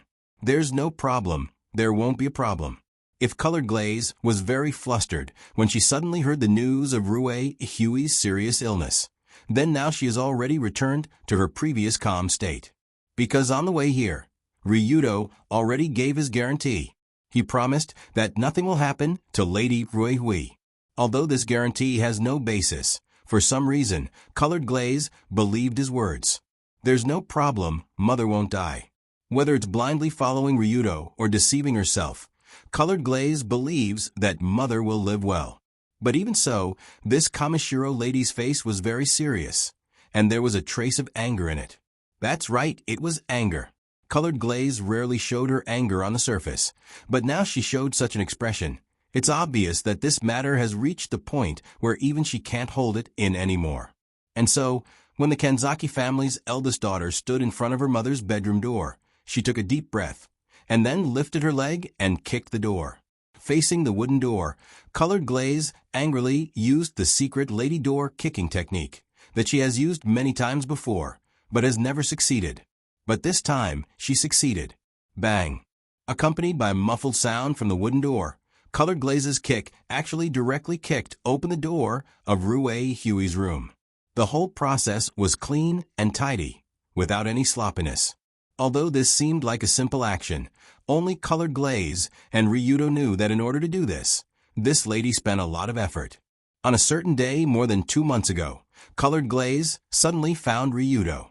Why can't I kick open the door? Is there a problem with the door? You don't seem to suspect that there's a problem with your foot. I'm just joking. Teach me how to kick the door. Hurry up. Ever since she kicked the door a few times, Luli had fallen in love with this kind of pretentious method. However, every time she failed to act pretentious, she became a silly, pretentious person. So in order to not jump around holding her feet, colored glaze followed Ryudo to learn this special skill, lady door kicking technique. Kicking the door was a physical activity, but it wasn't just a physical activity. The angle of the kick, the position of the kick, the body center of gravity, and so on, there were too many things to pay attention to. It was said that colored glaze's physical fitness was like trash, but fortunately, the lady was smart enough, and after some special training, she finally mastered the preliminary technique of kicking. For example, the probability of kicking open a very thin wooden door, like the one in Kamishiro Imperial Garden, was quite high. See, didn't she succeed? Bang! As the bedroom door was kicked open, a woman in her 40s appeared in front of colored glaze. She was wearing a face scarf covering her mouth and nose, and she was wearing tight clothes for easy movement. This woman didn't seem to have any special reaction to the lady's action of kicking the door. She just stood there quietly and waited. Ru, Yuki, are you going to stop me too? Colored glaze naturally knew this woman, because she was the guardian ninja, who was responsible for protecting Rue Hui, Ryuki. Now colored glaze didn't have any companions around her, and Ryudo was also fighting with Rabbit Ball outside. If this guardian ninja wanted to stop the lady, then colored glaze definitely wouldn't be able to see Rue Hui. However, Ryuki shook her head and said, Master Rei, we didn't give me an order to stop the lady, so I won't do anything. Really? Very good. After hearing the hint in Ryuki's words, colored glaze didn't hesitate to walk past the ninja and walked into the bedroom. At this time, in the deepest part of the secluded bedroom, a woman in a white traditional nightgown was leaning on the bed, turning her head to look at the scenery outside the window. The woman did not seem to be in a good state of mind. Her thick black hair was draped messily behind her back, and her originally heroic face had a sickly look. Compared to the usual powerful, valiant, and wise Kanzaki, the current Ruehui seemed incredibly delicate and weak. This huge contrast gave this woman a strange sense of beauty, making her seem even more lovely and moving than usual. Since she suddenly fainted not long ago and slowly woke up, Ruehui had been looking outside the window in a daze. Looking out the window from this angle, she could see a lush golden osmanthus bush, which was planted by Ruehui when colored glaze was born. Golden osmanthus was Ruehui's favorite flower. In the past, when the golden osmanthus outside the room bloomed every year, she would take colored glaze to enjoy the flowers and play together. It was just that the golden osmanthus bloomed from late September to early October, which was 2 or 3 months from now. 2 or 3 months. Can I hold on until the next golden osmanthus bloom? Or was it after waking up? Ruehui felt empty in her heart. Ruehui was well aware of her death date, and she had even been working on it for a long time. But when she suddenly fainted today, and when she woke up, she could clearly feel that her body was getting worse and worse. Even a heroine like Ruehui couldn't help but feel sad for her future. Everyone was afraid of death, especially those who had something to worry about. In other words, Ruehui wasn't afraid of death, but she was afraid that she wouldn't be able to see colored glaze in the future, and that she wouldn't be able to shelter her daughter from the wind and rain. But, fortunately, Ryudo was still there. Ruehui had already instructed Rabbit Ball to inform Ryudo as soon as something happened to her. This way, even if she suddenly died today, with Ryudo's ability, he would be able to help colored glaze stabilize the situation. This way, even if she stepped on the road to the Yellow Springs, Ruehui could go with peace of mind. Tap, tap, tap, however. Just as Ruehui was thinking about this, light footsteps came from the bedroom not far away, and it was obvious that someone was walking over. Was it Ryudo? Because she had already instructed Ryudo to come quickly. Ruehui turned her head with a smile and said, "Ryudo-kun, it seems that originally." Ruehui wanted to say, "It seems that I'm going to die soon," but halfway through, the master of Kamiyoshi froze on the spot. Because the person who appeared in front of Ruehui wasn't Ryudo, but a girl who looked 70 to 80% similar to her, with a trace of anger on her delicate and elegant face. Ruehui never dreamed that the person who appeared here wasn't Ryudo, but her own daughter. So she could only ask as calmly as possible, "Lou, colored glaze? Why are you here?" "Of course I'm here." Colored glaze revealed a strange sneer as she walked to her mother's bedside and said with a smile, "Otherwise, if something happened to you, I wouldn't even be able to see you for the last time." "What happened?" "I'm just a little tired, nothing special." Liar. Before Ruehui could finish her lie, Colored Glaze interrupted her mother with a sharp and furious voice. Since young, this was the first time Colored Glaze spoke to her mother in such a tone, or rather, roared. After roaring, Colored Glaze suddenly reached out and grabbed Ruehui's collar and asked with a trembling voice, "In your heart, what am I? Am I still a 3-year-old child?" When she saw Colored Glaze's expression, Ruehui knew that she knew the truth. For a moment, she didn't know how to respond, and could only lower her head in silence. "Why do you think that by throwing me far away and keeping me away from you, I'll feel better when you suddenly disappear one day?" As she spoke, Colored Glaze gritted her teeth and said in a low voice, "Are you looking down on yourself or on me? Do you think that as long as you're far enough away from me, I won't be sad when you die? Also, what do you think I'm most angry about? It's that dispirited look on your face when you've completely accepted the fact that you're dead. This isn't the mother I know. The Ruehui Kaneshiro I know won't give up. Even if it's only 1%, 1 in 1,000, or 1 in 10,000. You shouldn't give up." Colored Glaze? "I'm sorry, we can't go against fate. This is the fate of us Kamiyoshi, and it's not a problem that can be solved with hard work." After hearing her daughter's words, Ruehui shook her head slightly. If it was just a normal illness, then there might be a way to cure it. However, Rui Hui's family's hereditary illness was an old illness that had existed for many generations, and it wasn't a problem that the current era's medical technology could solve. The reason why colored glaze wasn't infected with such a terminal illness was because she had gone through a special pregnancy process. However, Rui Hui, who was already terminally ill, couldn't be saved. This was an unchangeable fact. However, Colored Glaze laughed coldly and said, "Fate. If this is what you call fate, then I'm going to cut off this ridiculous fate right now." Colored Glaze, can you stop messing around? Can't we talk about something more realistic? Rui Hui instantly felt touched and amused, and she almost couldn't help but laugh. After all, Colored Glaze's current cutting off fate attitude made her seem a little Chinibu, as if she had suddenly turned into a Chinibu girl and was completely different from the usual young lady. After all, cutting off Rui Hui's fate of dying from a terminal illness wasn't something that could be solved just by shouting a few words. Unless Colored Glaze really did have a way to cut off fate, then the situation would be different. The next moment, the girl waved her hand and took out a small round pill that looked like a translucent pearl from her pocket. It gave off a rich medicinal fragrance, and she handed it to Rui Hui. You're tuning in to the Echo Reads YouTube channel. Don't forget to subscribe and join us on this journey to catch the most captivating stories.